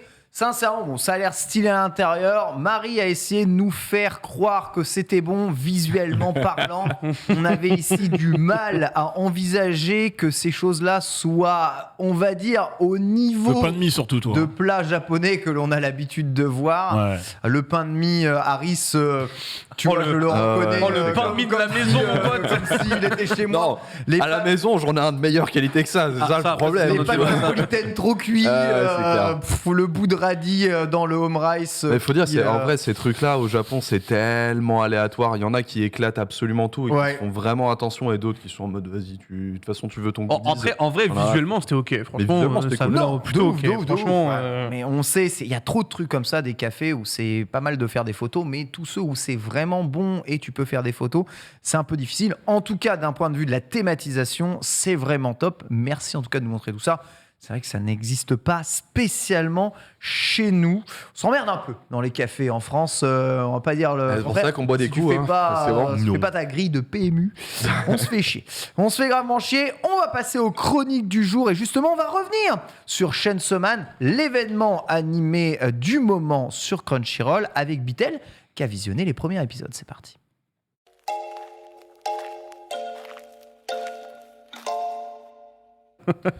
Je relance une chronique. Qu'allez-vous faire justement ici? Merci Chloé de suivre mes délires fatigants. Non, ça suffit. Non, c'est bon, suffit. ça va Plus aussi. En vrai. Plus de chroniques. Comment ça, en vrai? En vrai. Beatle, Non. c'est l'immense déception de la rentrée. Pouah, L'animé nul. Chainsaw Man ne Pété. fait pas l'unanimité. Ah bon? Que quoi? Ah ouais? Excusez-moi. Le lancement Pardon difficile. Ah ouais. Pour dire ça, autant Ah, relancer un jingle. il fait l'unanimité si Bah, autour de la franchement, table c'est pour dire ça, autant relancer un jingle, je pense, non? Vas-y. Non, mais quel forceur, Loup, là. C'est pas exactement ce que j'imaginais, mais tu peux pas dire que c'est pas une dinguerie non plus. Quoi Mais c'est pas exactement ce que j'imaginais. Je m'attendais pas à ce que ce soit aussi orni en fait, c'est ça le truc, tu vois. J'ai pas compris, j'avais pas lu le Ça manga. passe plus en Ah, t'as manga pas qu'en lu. anime. Non, Attends, j'avais pas lu. comment ça, t'attendais pas à ce que ce soit aussi orni? Il a pas lu. J'ai jamais lu Fujimoto, alors. Non. Ah, Moi voilà, oui, d'accord, ok, oui, non, mais c'est pour On ça. a, on a tous lu Fujimoto. Moi, j'ai lu lu le- Non, bah non. Tu pourras pas m'avoir parce que du coup, j'ai pas regardé l'anime. Très bien. Mais j'ai très lu le bien. manga, donc. Moi, j'ai pas lu le voilà. manga, je regarde l'anime, et pour l'instant, tout ce que je vois me plaît beaucoup. Je suis pas d'accord avec certaines critiques autour de l'anime. Beatle, je t'en prie. Quelles sont Oui. les critiques? On reviendra après sur On notre va, vision. on va en parler un petit peu parce qu'effectivement, eh bien, Chainsaw Man a fait grand bruit à travers ces 3 premiers épisodes. Le premier épisode a été donc du coup quand même très bien accueilli. Hein. Il y avait eu notamment une avant-première au Grand Rex qui avait fait beaucoup de bruit et donc pas pour quelque chose de négatif, mais bel et bien pour les réactions ultra positives qu'avaient eu la plupart des spectateurs. J'y étais. On a eu quand même donc un premier épisode de très haut vol avec une animation ultra léchée. Mappa nous montre encore une fois qu'ils sont capables de faire de très grandes choses quand on leur laisse du temps. Petite information quand même assez importante à vous donner. Il faut savoir que normalement un animé se fait avec un comité de production, avec donc du coup les maisons d'édition, les maisons de musique, tous ceux qui veulent aller taper du merchandising dessus ou autre. Et bien cette fois-ci, il y en avait que un qui avait vraiment la quasi-totalité de ses choix. Et bien c'était le studio. C'est Mappa qui a décidé de prendre l'intégralité quasiment du projet et de ne faire de le faire à sa sauce, vraiment. Ils sont allés jusqu'au bout des choses là-dessus et ils nous ont donné donc l'animé qu'on peut voir juste derrière. D'ailleurs, ces images-là, elles sont dans les 3 premiers épisodes. Donc, vous pouvez être tranquille en regardant le trailer. Franchement. On est sur quelque chose qui est quand même assez bluffant en termes de détails. Encore une fois, Mappa se surpasse à ce niveau-là et on est sur quelque chose d'assez énervé. On a clairement quelque chose de bien solide. Je vois qu'il faut que je cite tout le staff de l'épisode. Ça va être un peu compliqué, mais vous allez voir, on va en parler du staff parce qu'il y a quand même de très très très belles choses. Donc épisode 1 nous pose évidemment l'histoire de base, Denji, jeune homme de 18 ans qui se retrouve totalement endetté suite à la mort de son père. Il doit plus de 38 millions de yens à un gars. Ça va, c'est rien, c'est une petite affaire. 38 millions de yens, ça fait seulement 350 000 euros. Ça va, c'est rien du tout. On va donc du coup suivre les aventures de Denji qui va être un chasseur de démons, justement pour rembourser cette dite personne. Sauf que cette dite personne va tout simplement lui tendre un traquenard, 16 ans, pardon. Ça va, on n'est pas très loin non plus, les gars. Donc il va avoir à ce moment-là un traquenard, et à ce moment-là, il va fusionner avec un démon et va devenir le Chainsaw Man. À ce moment-là, le premier épisode nous dévoile donc du coup la façon dont va être animé Chainsaw, et effectivement, on parle de CGI. Bon, alors là, évidemment, tout de suite, tout le monde est en... Non, mais moi j'ai rien dit. Moi je dis rien. Je comprends les procédés utilisés. Moi j'ai trouvé qu'elle était pourquoi des fois il y en a et pourquoi des fois il y en a pas. Alors là pour le coup effectivement sur le premier épisode, elle est légère. Elle est légère, mais tu la vois. Oui. Je suis plutôt d'accord. Tu la vois, mais c'est pas une mauvaise CGI. Elle est plutôt bien. Non, elle est plutôt bien dans l'épisode. Je l'ai pas trouvée déconnante. En fait, tu la vois sur une action, quoi. Ça m'a semblé quand même très très honnête. Quand je vois des gens arriver et encore dire dans les chats et dans les différents commentaires que ça ressemble à de la PS2, je vous en supplie, comme dit Reza, rallumez une PS2. Vraiment, ça commence à être la PS2 en HD, quoi. C'était les commentaires déjà au rang Rex, sortis de la salle. Les gens disaient ouais, la CGI était dégueulasse. Je me attends, mais gros, la CGI, tu la vois sur les scènes de combat. Et donc, c'est pas l'épisode, il n'y a pas que du combat non-stop non plus. Donc, tu peux pas dire que la CGI, elle t'a écarquillé les yeux en le truc, c'est que le niveau d'animation traditionnel sur ce premier épisode, je le trouve exceptionnel. Ouais. Et quand tu mets face à face le niveau d'animation traditionnel de MAPPA avec les phases en CGI où le Chainsaw Man est au milieu de zombies, le mot PS2 échappe. Il glisse comme ça du 1. Alors que ça rend bien, en fait. Ça rend bien. Mais... Évidemment, quand tu es aujourd'hui un aficionados comme nous et qu'on a une compréhension de l'animé qui est beaucoup plus profonde que certains, oui, effectivement, on le voit. T'as une baisse de framerate tout de suite, évidemment. Mais en fait, elle est visible parce que c'est animé en 2D, c'est animé avec ce niveau d'animation. Mais en 3D, tu le vois. Même, je pense qu'il y a une grosse différence aussi entre l'épisode 1 et l'épisode 3 dans la manière dont ils ont intégré la CGI. Le truc, j'ai pas vu le 3 encore. Voilà, justement, c'est ce que je voulais dire par là. C'est ce que je trouve que le truc qui rend le plus choquant dans l'épisode 1, la CGI, c'est que ils n'ont pas entrecoupé finalement d'animation 2D traditionnelle. Il y a beaucoup de longues séquences qui sont full CGI. Et du coup, elles ressortent beaucoup plus. Dans le 3, par contre, tu commences à voir qu'en fait, ils ont un peu fait évoluer quand même le délire, où ils entrecoupent des gros plans de visage vraiment full 2D, en plus de l'animation CGI vraiment vénère. Et là, ça te choque beaucoup moins parce que c'est intégré très naturellement et qu'ils ont un petit peu mieux compris en termes de mise en scène qu'il fallait y aller un petit peu plus sporadiquement à certains moments. Donc c'est vrai que si sur le premier épisode, j'ai pris un... c'est la CGI quand même qui... Bon, c'est comme ça, c'est de la CGI très bien foutue, mais de la CGI. Je trouve qu'ils ont réussi à mieux la faire servir le propos à partir des autres épisodes, en fait. Tu sens que le 1 était le départ, le point de départ. Le 1, tu sens que c'est vraiment le début et que ça t'amène le propos, mais encore une fois, tu vois, moi, ce que j'aime beaucoup, en fait, c'est que t'as vraiment la séparation, du coup, entre Denji et Chainsaw Man. Et en fait, du coup, c'est con, mais le fait que ce soit en CGI, ça apporte un truc, et pour moi, du coup, ça ne m'a absolument pas gêné dans l'utilisation de celle-ci. On va passer à l'épisode 2, qui, pour le coup, reste encore un épisode d'introduction où va pas forcément y avoir grand chose qui va se passer. On va rencontrer Power, qui est donc du coup aussi un humain possédé par un démon. Pas de la même façon, non, un petit peu différent, effectivement, mais on laisse l'appréciation des gens de découvrir ça. On a donc du coup à ce moment-là un groupe qui commence à se former autour de Denji, avec notamment Makima, qui reste donc du coup apparemment sa maîtresse, si on peut expliquer ça comme ça. Tu as donc du coup à ce moment-là Power qui devient son duo, mais cette fois-ci, tu te rends compte que c'est une tarée mentale, elle est complètement folle, cette femme démon, mais elle va quand même vouloir faire progresser Denji, elle va essayer de l'amener à des réflexions déjà un peu plus poussées, ne serait-ce que sur cet épisode 2, et ça j'ai trouvé ça plutôt intéressant. Tu sens qu'il y a une relation qui peut se créer très vite entre les deux, de par leur condition d'humains démons qui se ressemblent énormément. L'épisode 2 était pour le coup très bon, il y avait quelque chose de très solide là-dessus. Animation comme pour le premier épisode, aucun problème. Mais cette fois-ci, un truc en plus, c'était l'ending.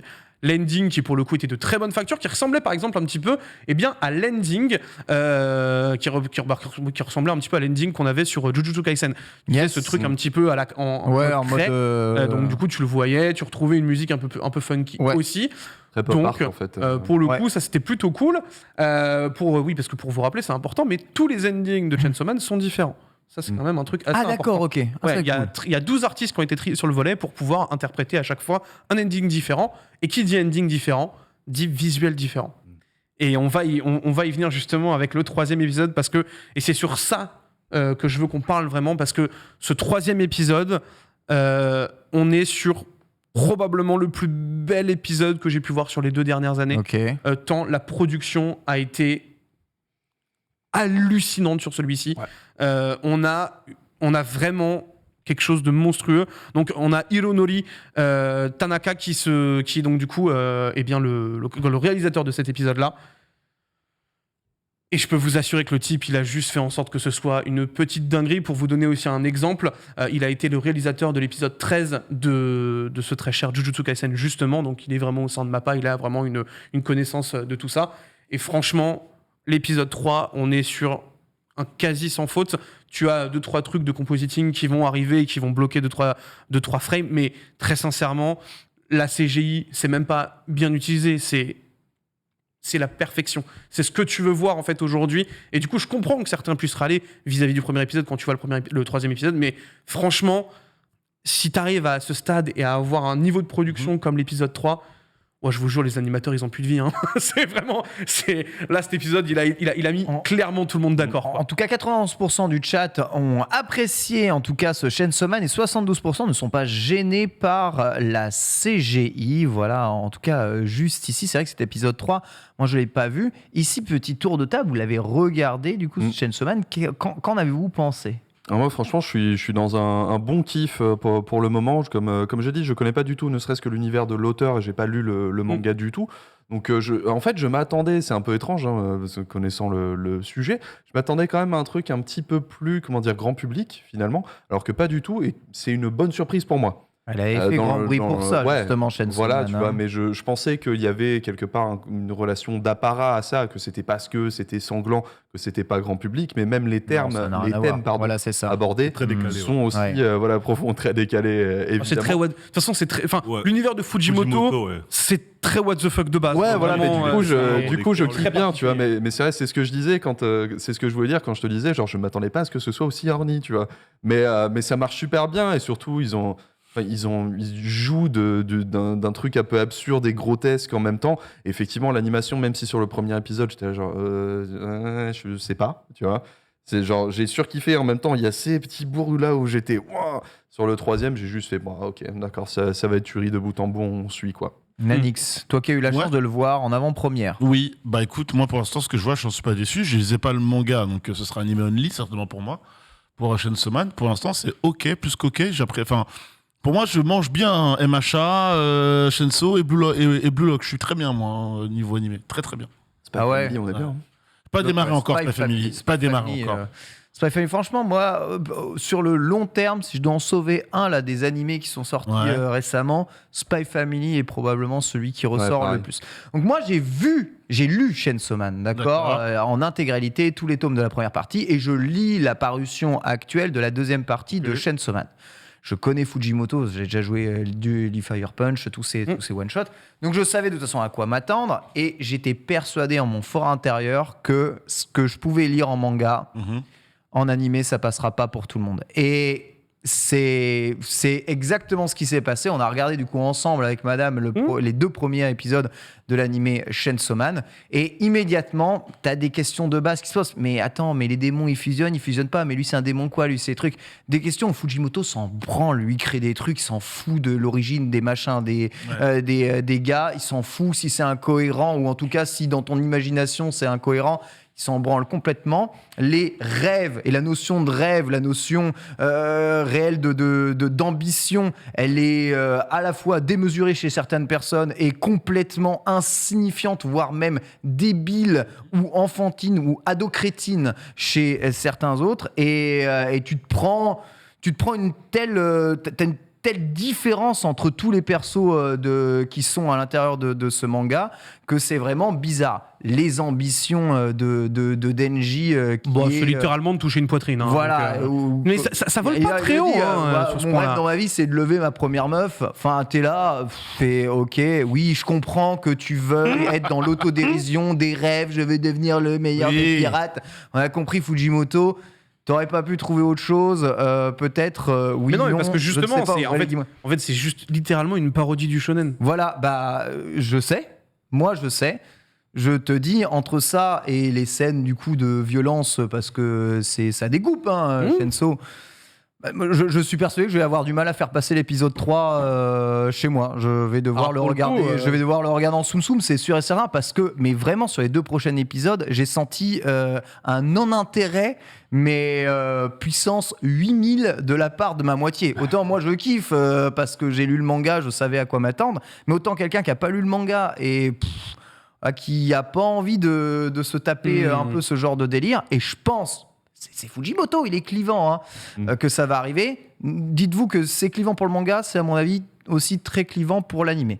Reza, tu voulais intervenir? Oui, tout à l'heure, je voulais intervenir parce que du coup, moi, j'ai pas regardé l'anime, mais j'ai lu le manga comme toi, comme Bitel sur ce magnifique plateau. Personnellement, j'étais pas très chaud pour regarder l'anime, puisqu'en fait, le manga me suffisait. J'irai jeter un œil pour voir un peu corréler vos petites interventions sur ce plateau. Mais moi, je voulais rapidement revenir du coup avec vous deux, parce que vous avez vu l'œuvre en entier, sans spoiler. Qu'est-ce que vous avez pensé de la fin de l'œuvre? Parce qu'en fait, l'œuvre était cool. Mais l'œuvre n'est pas finie? Dans la fin de la première partie. La fin de la première partie. Forcément. Donc, on a tous lu ça ici, on en a parlé plusieurs fois, mais on n'a jamais dit ce qu'on en avait vraiment pensé de la fin. Moi, je trouvais la fin un peu what the fuck. Bah ouais. La façon dont c'est amené... Non, mais de toute façon, l'œuvre est what the fuck, je veux dire, mais tu vois, je me disais quand même que ça allait bien se cadrer sur la fin.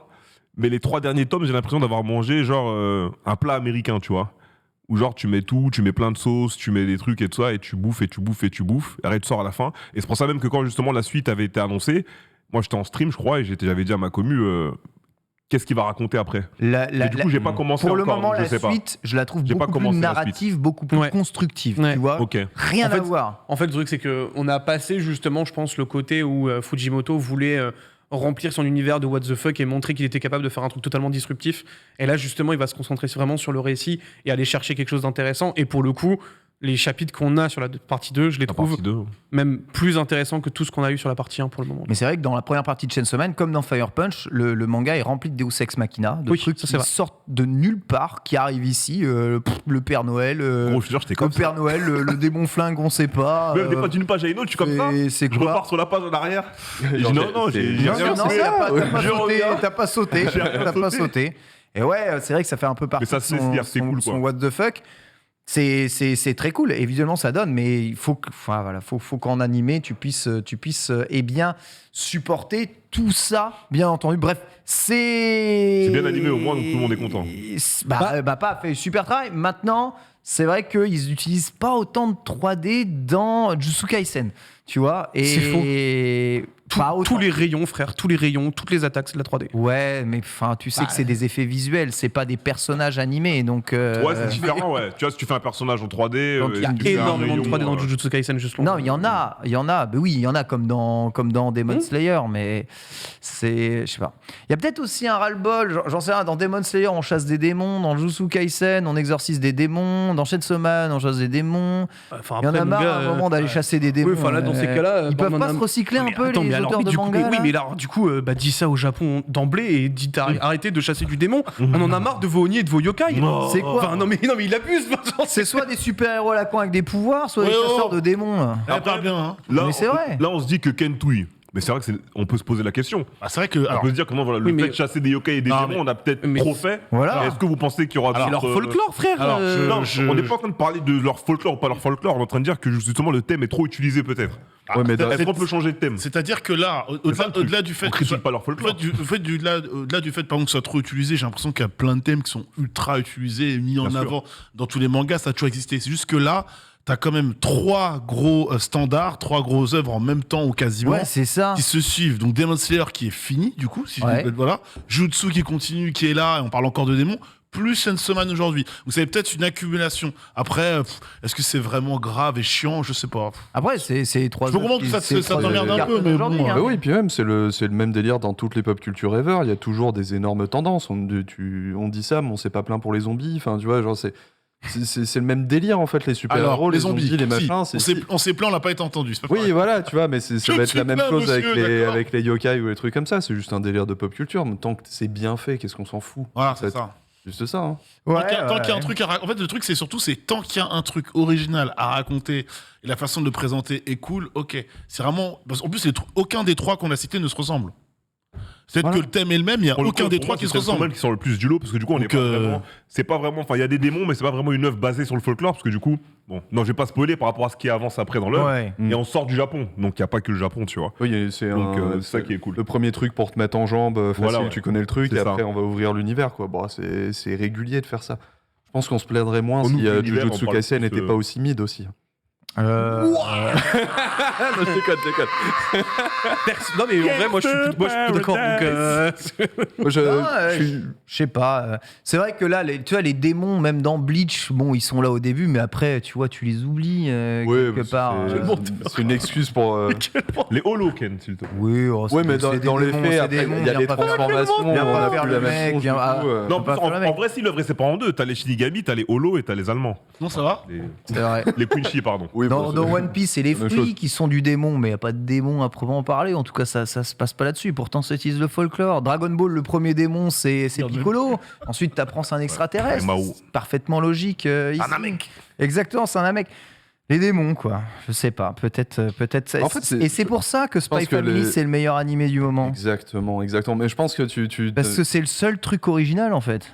Oui, mais justement, tu viens de citer plein d'exemples de trucs, c'est des démons, mais en vérité, si tu les mets face à face, genre on met un panorama avec tous les designs, il n'y a aucun design qui se ressemble. Au bout, c'est ça qui est intéressant. C'est pas que ce soit des démons, Alors, c'est ce qu'ils vont faire d'un démon, en fait. moi, oui, sur ce point-là, aucun design ne se ressemble. Je pensais que tu parlais des protagonistes qui, justement, moi, après, ça, c'est un problème que j'allais soulever Shonen. vis-à-vis de Mappa. par contre, non, mais oui, vis-à-vis de Mappa.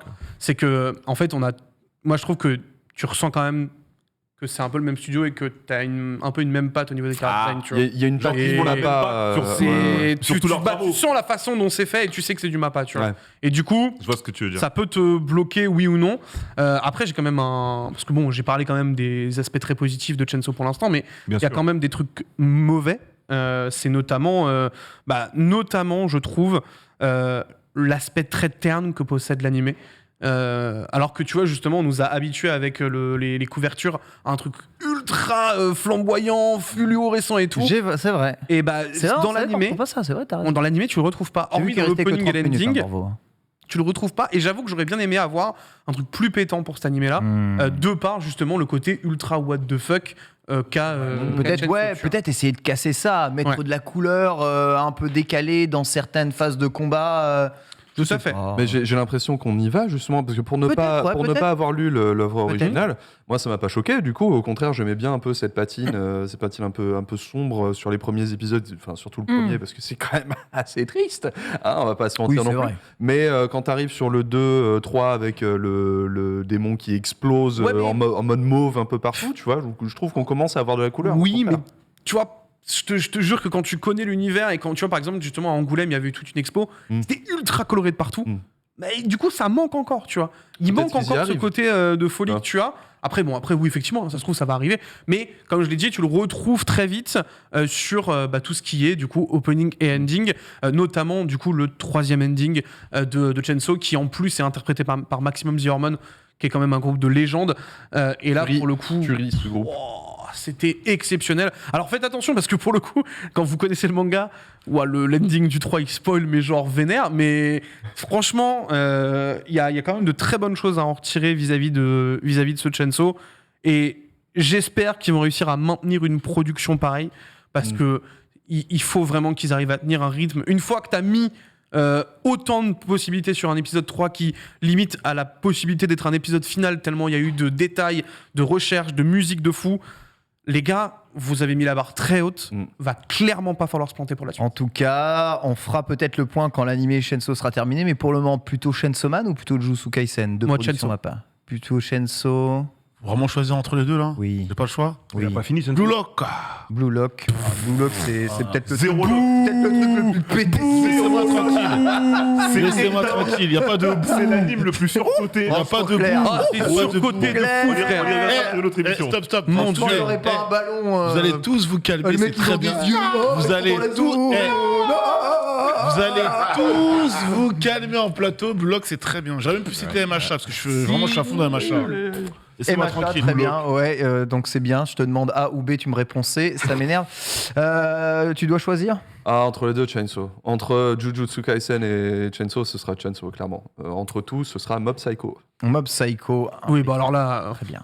Écoute, saison on 3. verra Reza plus Chainsaw tard. pour l'instant. Chainsaw pour l'instant. Merci le chat pour Blue Lock un peu. On n'a plus le temps à cause de moi. Merci Bitel. Avec plaisir.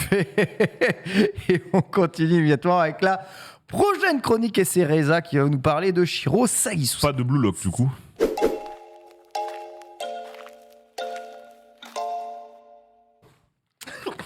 Ça me donne envie de me Rocket refaire tout Water. Mob Psycho, cette histoire. Hein. Mob Psycho, Mob Psycho, moi, c'est lourd, j'avais l'anime, tellement hein. kiffé Psycho, l'anime. c'est très bon. C'est tellement C'est un tellement webcomics bon. de base, c'est ça, non? Ouais, exactement. J'ai pas lu le webcomic, moi j'ai que fait l'anime. Mais il Saison est un, en saison manga. Hein. De quoi? Il est pas en manga. Ok. Mob Psycho. Mob Psycho. Ah oui, Mob Psycho, oui. Ouais. Bah c'est Mob, hein. Enfin Ouais. c'est One, encore une Ouais. fois, hein, Ouais. comme d'hab. Vraiment bien. Comment, Shiro Sagisu? So comment on va parler rapidement, voilà, Shiro Sagisu, parce qu'il y a Bleach qui est de retour.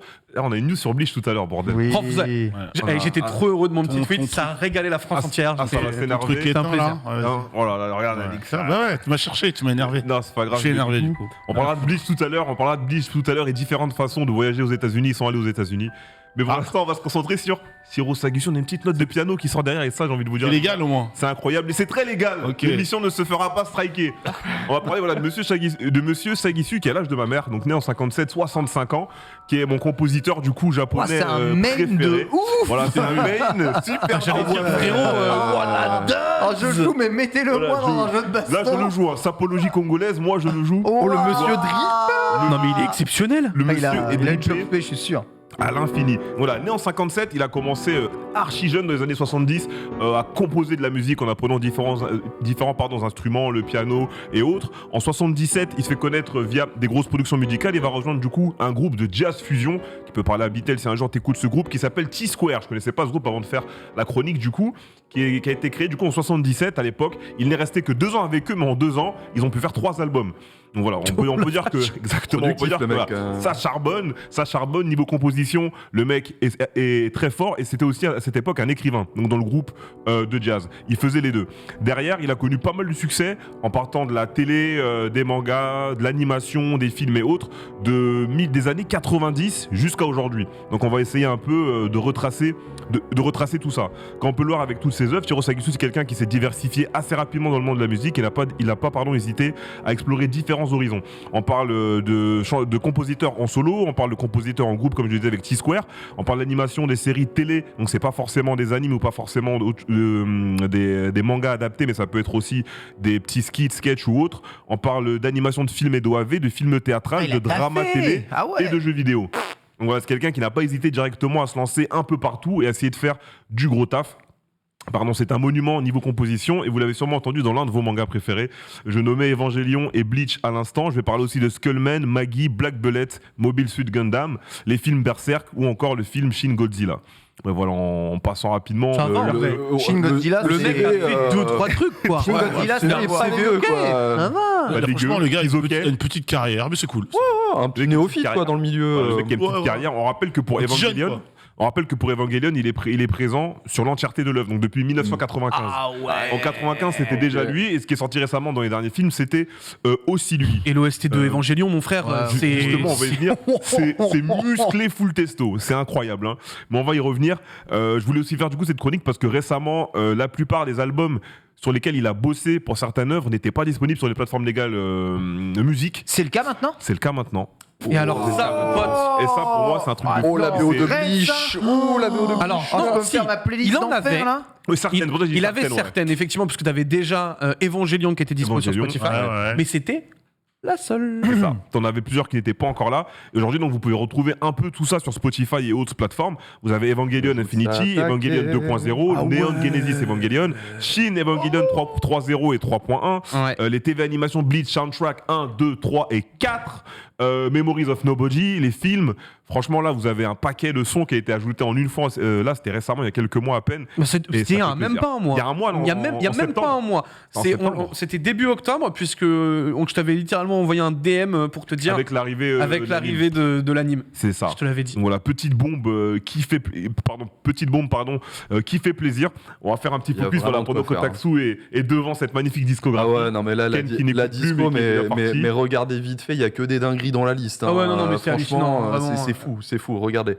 Voilà, déjà, Il n'y a pas de problème, n'hésite pas au Taksu. Tant que vous faites des compliments à Shiro Sagetsu, moi je suis Ken n'en a officiellement plus rien à battre de l'émission.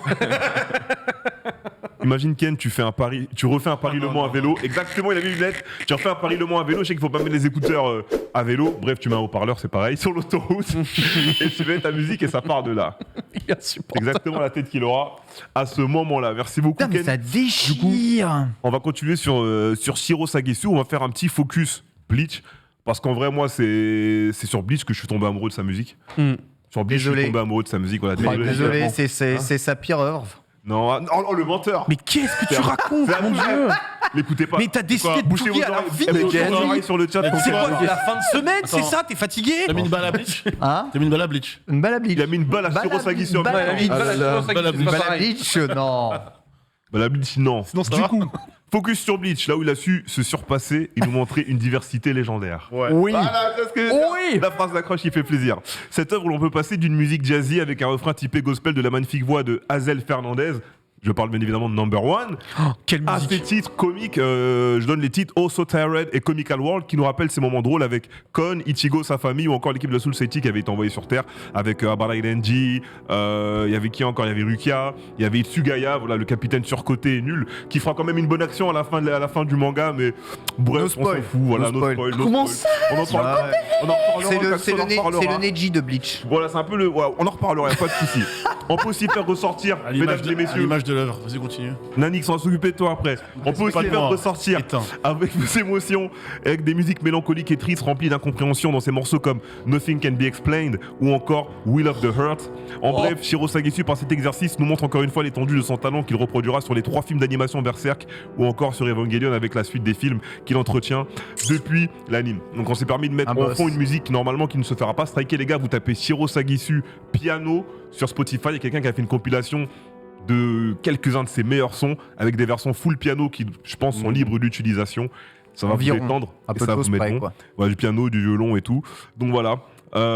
L'approche musicale du compositeur par thème lui réussit toujours. Là, on réussit à pondre des sons latinos parce qu'il n'a pas fait l'entièreté des sons pour l'arc du Wekumundo, mais il en a fait quelques-uns, Nube Negra ou encore d'autres. Donc il est parti d'un registre assez classique et un registre totalement latino pour le Wekumundo. Et on va le retrouver aussi actuellement avec l'arc des Quincy, qui sont un peu dans l'œuvre censés être des Allemands. Et là, il va partir sur des sonorités qui vont nous rappeler certains des samples de l'époque. Je me suis permis de mettre, du coup, pour concrétiser ça, un des trailers de Bleach. Du coup, on ne se fait pas stacker si on peut le mettre en fond. Et je sais pas si la musique peut être mise avec, mais c'est une composition de Shiro Sagetsu qui nous donne, entre guillemets, la lumière pour le retour de l'anime. Et puis, moi, juste pour donner quand même une track légendaire qui, je trouvais dans Bleach, c'est vraiment c'est Clavar la Espada. Clavar la Espada. Qui est- Mais du coup, je sais pas si c'est lui qui l'a faite, celle-là, donc je l'ai pas mise. Ah, si. C'est sûr, c'est lui Ah oui, c'est 100%. Ok, lui. carré. Et qui des vraiment meilleures est pour tracks. moi juste limite sa meilleure track, tellement j'ai été bluffé de voir un japonais réussir à reprendre les sonorités espagnoles aussi bien que ça. et limite à les transcender. Tu Je me permets même Clavar la Espada est réutilisé. Je sais pas si vous connaissez un peu la GR ici, la gymnastique rythmique. Du coup, ma moitié a été championne de France de gymnastique, de gymnastique rythmique en 2016. J'ai déjà entendu des thèmes manga. J'ai écouté Clavar la Espada à la maison. Elle me dit je connais ce son. Je dis mais toi t'as jamais regardé Bleach? Elle dit mais notre entraîneuse elle nous le mettait à l'entraînement, on s'entraînait dessus. Et ça a été utilisé dans certaines compétitions au niveau des jeunes quand j'avais 18 ans. C'est sûr et certain. Et voilà, donc j'étais un peu étonné, du coup, à m'en parler plus un peu. Donc, dans le milieu de la gym, dans le milieu de certaines compétitions où tu pars sur des sonorités, il y avait pas mal de musique, du coup, de l'arc des Arrancar Espada ou Ekomundo qui étaient reprises hors du microcosme des gens. Hors des gens qui écoutent les mangas, qui regardent des animes, pardon. Elles sont juste trop bien. Et c'est là pour moi que tu vois vraiment la puissance de Shiro Sagisu. C'est que quand tu l'écoutes, déjà, tu peux même pas te dire que, ok, c'est un mec qui fait des musiques pour un anime. Tu peux faire écouter à n'importe qui, tu peux les emmener vers des films, vers des séries, vers des dessins animés, vers des jeux vidéo, des jeux de voiture, vers de la gymnastique rythmique, vers du hip-hop. Il y a des musiques que tu peux totalement faire de breakdance dessus. Des musiques que tu peux croire c'est à l'église, au gospel et tout ce qui va avec. Et pour moi, c'est vraiment ce qui fait sa force et c'est pour ça que c'est mon compositeur préféré japonais. Tu vois. C'est magnifique. Mais sur le retour de Bleach, en fait, c'est un des trucs qui m'a le plus marqué au final. Je m'y attendais pas nécessairement, tu vois, mais de revoir les images, de revoir Bleach, ça fait plaisir et tout, tu vois. Puis à un moment, t'as un If you wanna see some action. Et là, on fait c'est le moment où je suis parti, tu vois. À l'époque, le moment où j'en pouvais plus. À l'époque, la première fois que j'entends ce son, on doit être en 2004. Je crois que t'as que les 30 premiers épisodes de Bleach.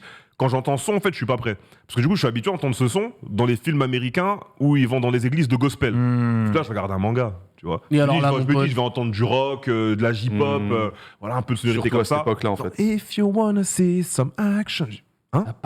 J'essaie de voir si c'est pas à moi qui suis pas sur Windows Media Player. J'avoue. Ouais, qui suis pas sur la télé à Tokyo, pardon. Bien sûr. Voilà, bien évidemment. Mais au final, non, c'était bel et bien dans l'œuvre et tout de suite, coup de cœur.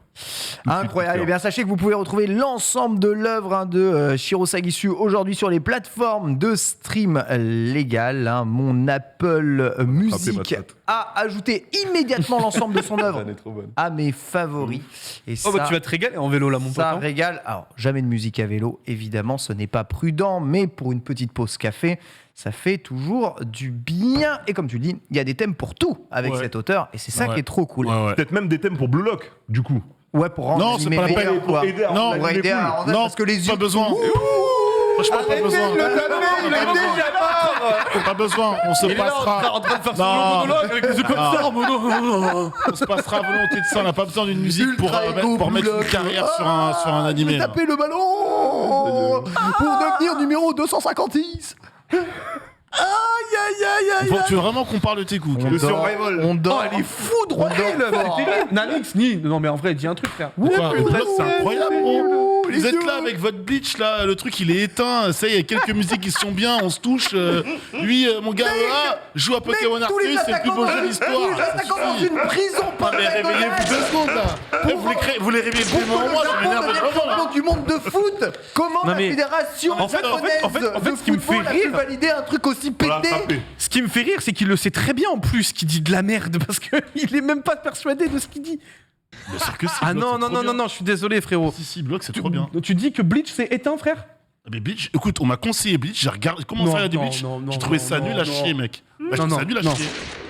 Désolé. Nul à chier. Paix amour, mes amis, paix amour. Et après, tu vas me dire que Blue Lock, écoutez, on va parler de quelque chose. De toute façon, c'est pas comparable. Tu parles d'un animé de sport avec un animé qui a tout pompé sur un animé préféré. Dragon Ball Super. Oui. Super héros. Le film que tout le monde a aimé. Chronique. Lance la chronique. L'œuvre.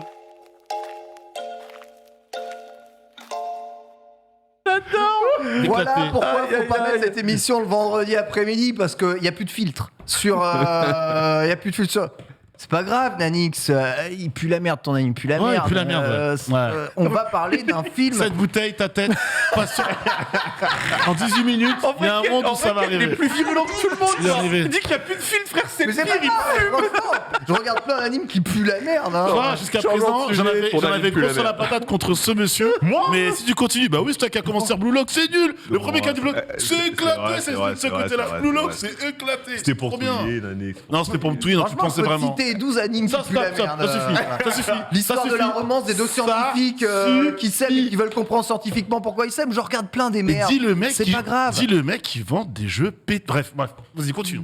Dragon Ball Super, Super Héros, tu as eu la chance de voir le film et tu as vraiment apprécié. Je sais pas si on peut parler de chance, mais l'avantage, c'est qu'en allant voir le film, c'est en fait 3 générations d'Anix qui ont parti le voir.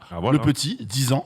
le moyen grand 16 ans et le grand 28, 29, 30, 40, on saura jamais. Et du coup, on rappelle un petit peu Dragon Ball Super, super-héros. Deuxième film, Dragon Ball Super, après Dragon Ball Super Broly. Premier film de l'histoire de Dragon Ball qui est fait entièrement en images de synthèse, donc full CGI. Full CGI. Pas avec un peu de CGI dedans, Ken. Full CGI, voilà, je précise bien. Et donc, ça nous raconte... que dire au niveau de l'histoire, c'est déjà là où il y a un problème, mais bon. On retrouve de nouveau, en plus pour moi, une allitération, je trouve, une IP entre guillemets, je trouve stylée dans Dragon Ball, à savoir l'armée du ruban rouge, parce que ça fait lien avec Dragon Ball. Ça faisait aussi lien avec Dragon Ball Z, à savoir Cell notamment, qui est un de mes arcs préférés, un de mes méchants préférés. On sera pas tous d'accord ici autour du plateau. Certains diront je suis plus team Boo ou team Freezer, mais je sais pas, Cell, parce que c'est l'histoire de Terminator que on a déjà parlé toi et moi. J'ai trouvé Cell quand même. Le côté parfait, absorption, etc. Cell, il met d'accord. Hein. Même c'est vachement pompé sur Jurassic Park, le côté petit moustique qui se balade, qui prend les infos des différents guerriers et des Saiyans. Je trouvais ça archi cool. Bref, et en fait. Déjà, moi, j'y allais en mode... Bon, la CGI que j'avais vue lors des premiers trailers était immonde, pas vendeuse. Quand je vais au Cinoche et que je vois le film, déjà, l'animation, les combats, ça claque. Tout n'est pas super en termes d'animation, j'ai trouvé. Mais globalement, j'ai pas trouvé ça à chier. Certains visages sont pas... Il y a des plans où certains visages sont pas ouf et d'autres plans, ils sont très bien. Donc, globalement, je suis sorti de là en me disant, OK, sur l'animation, j'ai mangé... Il y a rien à dire. Et quoique, je vais y revenir. Au niveau de l'histoire, donc on suit Piccolo et Gohan. C'est compliqué parce que je ne sais pas où est-ce que je peux aller dans l'histoire sans vraiment spoiler, mais on en suit peut-être plus un que l'autre en vrai. Et l'histoire tourne autour de ces fameuses armées du ruban rouge avec des personnages qui sont un peu les héritiers. On trouve le petit-fils du Dr Gero, notamment Edo, qui est un docteur fasciné par l'univers des super-héros. Et en gros, le postulat, c'est de dire tous les guerriers qui ont... enfant, Gero. Petit-fils, j'ai dit, pas fils. Il faut bien y avoir un fils pour avoir, ou une fille pour avoir un petit-fils. A priori, oui, il y a un... Écoute, on nous a dit que Rey c'était la petite fille de Palpatine, on n'a rien dit. Hein. Ouais, en vrai. Ça passe. Quand t'es détail, ça. Quand t'es Bulma... On a dit des trucs, quand t'es Bulma, la plus grande scientifique du monde, et que tu sais que Gero est probablement l'un des plus grands dangers que la Terre ait connu... Tu cherches pas un tout petit peu sa descendance? Excusez-moi, je m'arrête. Il y a vraiment eu un sondage Blue Lock ou Bleach. Borvo, je vais t'attraper. Borvo, je vais t'attraper. Borvo, t'es chaud, Borvo. Borvo, jusqu'à présent, t'étais dans mon cœur, je vais t'attraper. Voilà, et vous avez un autre sondage? Avez-vous aimé Dragon Ball Super héros? Ouais, voilà. Donc, du coup, pour en revenir là, parce que déjà, sachez que si Vitel s'est mis en position de garde, en garde rapprochée, c'est que nous ne sommes pas d'accord sur le film. Hein? J'en ai rien à battre. Non, mais de termine Vitel. D'accord. En gros, donc on suit les aventures de deux super-héros, deux cyborgs, Gamma 1 et Gamma 2. Et du coup, ce que j'expliquais, c'est que les Saiyans et les guerriers légendaires de la planète Terre, de l'univers 7, du coup, sont présentés comme étant des méchants par l'armée du ruban rouge. Et c'est ce qui motive Gamma 1 et Gamma 2 à aller les affronter. Tout est une question de point de vue. Je vais pas plus loin. Et je vais pas plus loin au niveau du postulat de base, même si... Voilà, au sein de l'armée du ruban rouge, on bosse sur ces deux cyborgs, mais aussi sur un autre projet secret qui est après révélé un peu plus tard dans le film. Alors, sorti du ciné, le petit, Timéo 10 ans, j'ai adoré, je trouvais ça incroyable. Nolan, 16 ans, me regarde et me dit « Mais qu'est-ce qu'on est parti voir ?» Et je regarde en même temps en me disant oh, « Mon Dieu !» Parce que il y a de la vanne et de la blague et de la situation. Bon, film j'ai trouvé gênante. Niveau de l'écriture, on le sait, Dragon Ball, le scénar Dragon Ball, les scénars de Dragon Ball, ça vaut jamais grand chose. Mais alors là, celui-là, je trouve qu'on s'est quand même surpassé parce que vraiment, l'utilisation de Gohan dans ce film, waouh! Enfin, si c'est pour faire ça, ne le mettez pas. C'était pas obligatoire de le mettre, quoi. En vrai, je suis sorti de là en mode, ok, est-ce que je me suis fait chier? En vrai, je viens d'un film Dragon Ball, j'ai eu des explosions, j'ai eu des trucs. Alors, franchement, j'ai trouvé ça à des années-lumière de Super Broly, par exemple. Mais l'humour t'a dérangé vraiment? Il y a des... en fait... Mais ça l'a dérangé dans Black Adam aussi. Il aime pas l'humour, cet homme-là. Il y a être drôle et vouloir être drôle. Vas-y, cite-nous une blague. Hein? Vas-y, fais-moi rire. Vas-y. Une blague de Dragon Ball Super. J'ai une blague. Vas-y.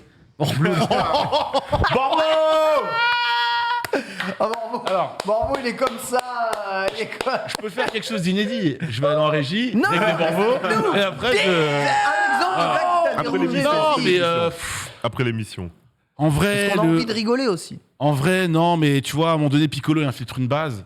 Il y a un peu Ouais. un comique de situation. C'est drôle un moment. Et puis, non, même pas. Je vais même pas prendre cet exemple-là.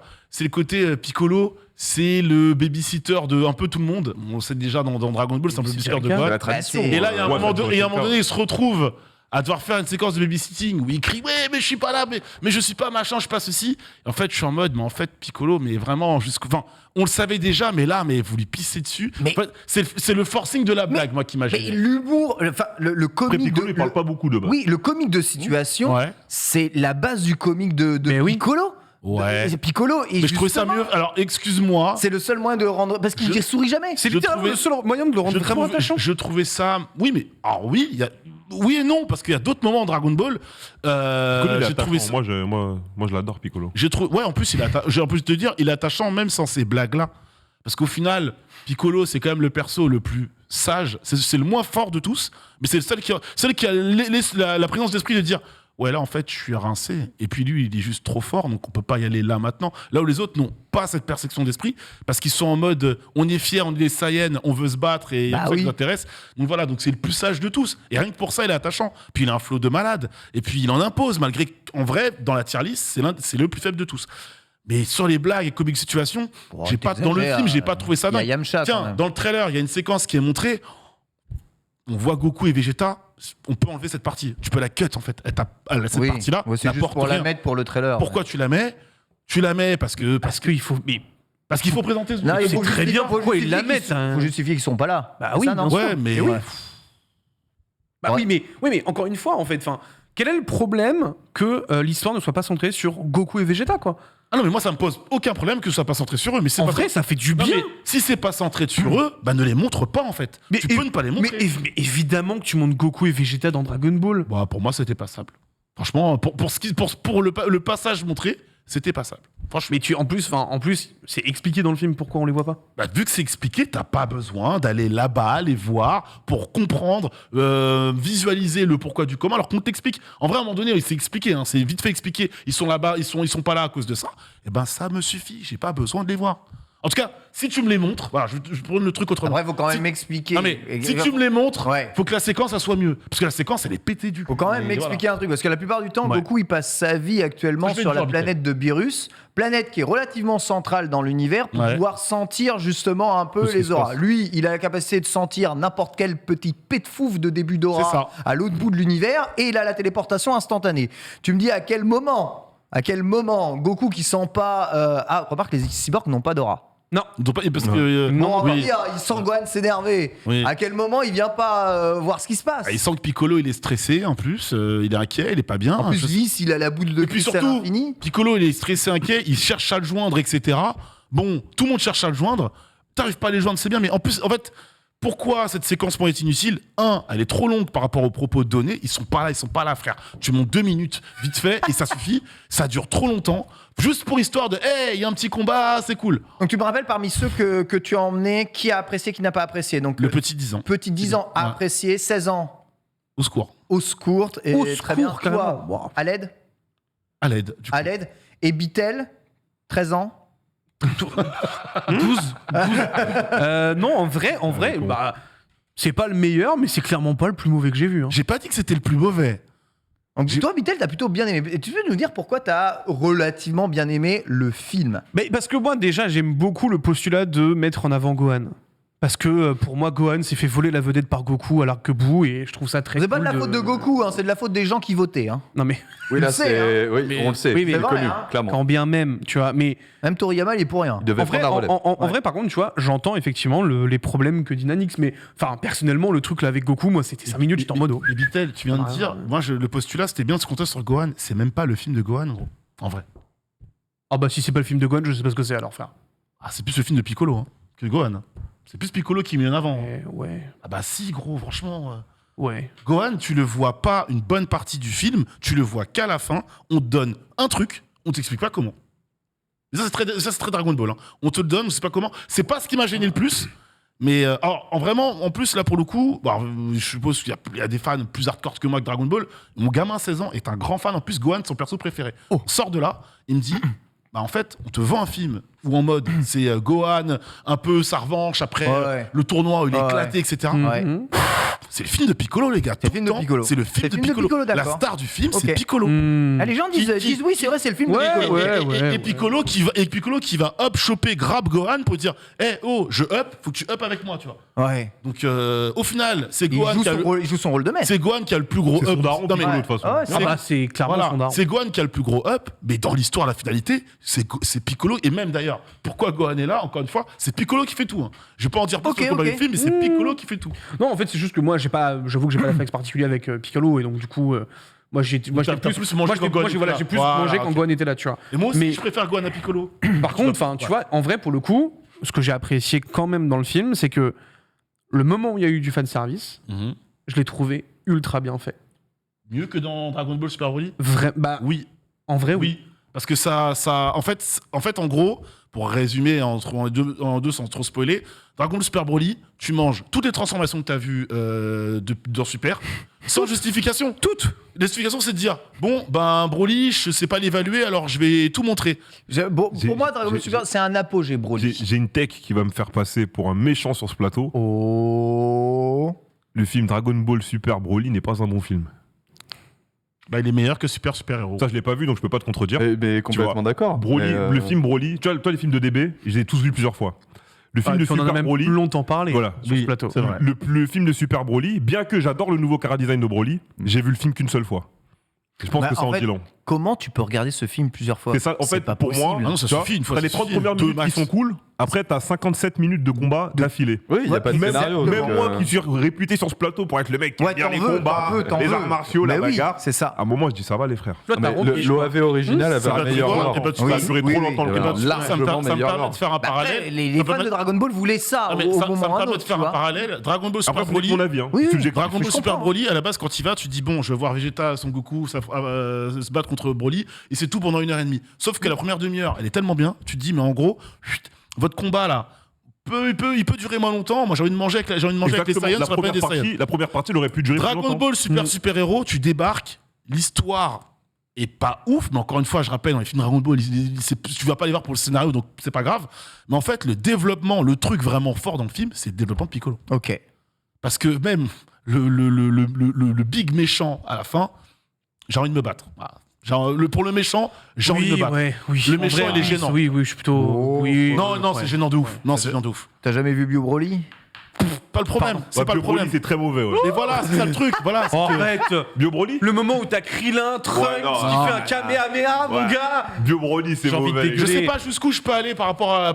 Non, dis voilà. rien. Mais vraiment, vous avez pas le droit de faire. Enfin, pour peu qu'on ait aimé des choses en Vous Dragon m'avez Ball. trop intrigué là. Pour peu qu'on ait aimé des choses en Dragon Ball. pour moi, on peut pas. Ça m'a rendu curieux en fait. Pour peu qu'on ait j'avais aimé pas envie des- de le voir. Hein Ça m'a rendu curieux en fait du coup. Mais Non, mais peu faut qu'on- aller le voir, vraiment. Pour peu qu'on ait aimé des choses dans Dragon Ball Z, du coup, moi personnellement, j'étais pas le seul dans la salle, envie de me battre pour la fin, quoi. Voilà. Très bien, la baston générale. Toi, ça t'a donné envie de te battre, Bitel, la fin? Non. En fait, le truc, c'est genre, je pense que vraiment, ce film, il faut aussi y aller en mode. Bon, c'est un film, et puis après, tu sors, et puis c'est bon, frère. De toute façon, Dragon Ball est mort depuis le tome 42. Mais le problème, donc, c'est à un que moment, les films Dragon Ball, c'est des films canoniques. Hein. Oui, mais Oui, Attention, alors oui, attention. mais encore une fois, moi je ne considère pas Super comme canonique, donc c'est que- à l'appréciation de Mais chacun. c'est canonique après. Ouais, C'est bien pas sûr, nous qui mais- choisissons, tu vois. Ah, que moi, tu le j'avoue considères que- comme canonique ou Frère, pas, quoi qu'il arrive, super, c'est pour se faire plaisir avec des persos qu'on aime bien. En vrai, oui, on c'est peut en vrai. pas, pour moi, aujourd'hui, on peut pas aller alors, plus haut, hein, tu pour vois. moi aujourd'hui, c'est plus un petit plaisir coupable, tu Ouais, vois. Ben voilà, le tu vois. petit plaisir coupable. En plus, on arrive au cinéma, je leur dis, vous avez le choix, les garçons. Là, on n'a pas trop le temps ce week-end, en plus je suis occupé, qu'est-ce qu'on fait? Black Adam ou Dragon Ball Super Héros? Le grand a dit, Dragon Je vais Ball, voir Black Adam dimanche. tu moi. connais, machin, etc. Bah déjà, il m'a alpagué, il m'a dit, Black Adam, vite. Tu sais que je vais aller au cinéma pour toi. Hein? Je vais aller au cinéma pour toi. Pour savoir si j'ai dit vrai Parce ou que tu pas. m'as ultra bien vendu Black Adam. Ouais, je t'ai dit 5 sur 10. Si je te vends un film en lui donnant un note de 5 sur 10, 5 sur 10, My Black God. Adam. Eh gros, tu étais là avec J'étais moi dans la avec toi, salle. 5 sur 10. T'étais avec moi dans la salle. T'étais avec moi dans la salle. Oh, la fin d'émission, elle est salée, Non, mais c'est ça pas va grave. se Non, mais Reza, Attends, Reza, t'as la mémoire courte. Hein. Non, moi je veux juste une chronique. Parce que je sais que t'as vu tous les films du MCU. Ouais. Je veux une chronique de tes notes des films du MCU. Ah bah je peux te faire une tier list. Tu vas voir, elle va être Après, salée. le 5 sur 10, je l'accepterai ou non. Elle va être salée. Parce que- Elle va être salée. Ça nous dira la bonne fois ou pas. Ouais, tu pas vois de problème. Y a pas de problème. Pas de problème. En tout cas, Tout si va on bien. devait faire- J'ai rien à prouver à un mec qui aime Bleach, mais vas-y, pas de problème, Si je on le ferai. devait Pas de faire problème. J'adore Bleach. Oh là là. J'adore Bleach, tout va bien. une Oh, mais tier la list des désastreux. films Dragon Ball Super. On l'a dit en rediffusion sur met YouTube. lesquels en premier du coup? Dragon Ball Super, les films. Donc on rappelle Fukatsu no F, Dragon Ball Beerus. Super, Godo, Beerus, le premier, je pense. Godo, donc Beerus en 1. Ouais. On a Fukatsu no F, on a Broly et on a Super Héros. Ça se passe comment? Il vous reste 1 minute. On met lequel en 1? Bah en vrai, En vrai, Super Héros en 1. en vrai, Moi, je l'ai pas vu. en vrai super-héros, mec. Moi, je l'ai pas vu, donc je peux Super pas, en je peux pas le dire. Broly. Broly en 1. En tout cas, Broly avant Super Héros. Voilà. Broly avant Super Héros. Franchement, ouais, je mettrais Broly en 1 aussi, juste pour le spectacle, parce qu'au final, c'est tout ce qui nous reste de Dragon Ball, c'est le spectacle. Donc vas-y, on prend le kiff. Le vote Et est cette ballot, hein. émission de vieux trentenaires blasés, j'en peux plus. Reza, nous. Non, c'est vrai, ils ont raison. Beerus, c'est DBZ. De film Beerus. C'est vrai, C'est pas super. c'est pas encore super. C'est des BZ. Puisque c'est ce qui a amorcé Dragon Ball Eh Super. ben, il y a justement. plein à sauver de Dragon Ball Super. Alors, et c'est sur cette révélation que nous allons nous quitter. En attendant, regardez Blue Lock. C'est ça qu'il faut retenir de cette émission. Merci au Texou. Et que Bleach c'est Merci. nul. Et Bleach, c'est nul, oui. gros bisous. Voilà, regardez Blue Lock. Et Black Adam, c'est 5 sur 10. Dans des Merci, d'accord. Bitel. Avec plaisir. Merci à vous tous pour J'ai rien votre fait, Dani. fidélité à l'émission. bisous. J'espère que vous avez passé un moment et que vous êtes bien marrés comme nous. Ne prenez pas tout au sérieux. Bien sûr, car- évidemment. Et regardez Ah ouais, Spy non. Family. Si, si, soyez en Exactement. déci. Voilà. Pour Blue Lock, prenez tout de sérieux, vraiment. Exactement. Bah, attends. Ouais, ouais, C'est prenez important, tout en vous sérieux, savez, ouais. Tout la vie c'est du de plateau. savoir rigoler un peu de toutes ces choses-là. Tout de suite, c'est le récap. Ça, vous pouvez le prendre au sérieux. Et ensuite, on se retrouve lundi, évidemment, pour plus d'aventures. Bisous à tous.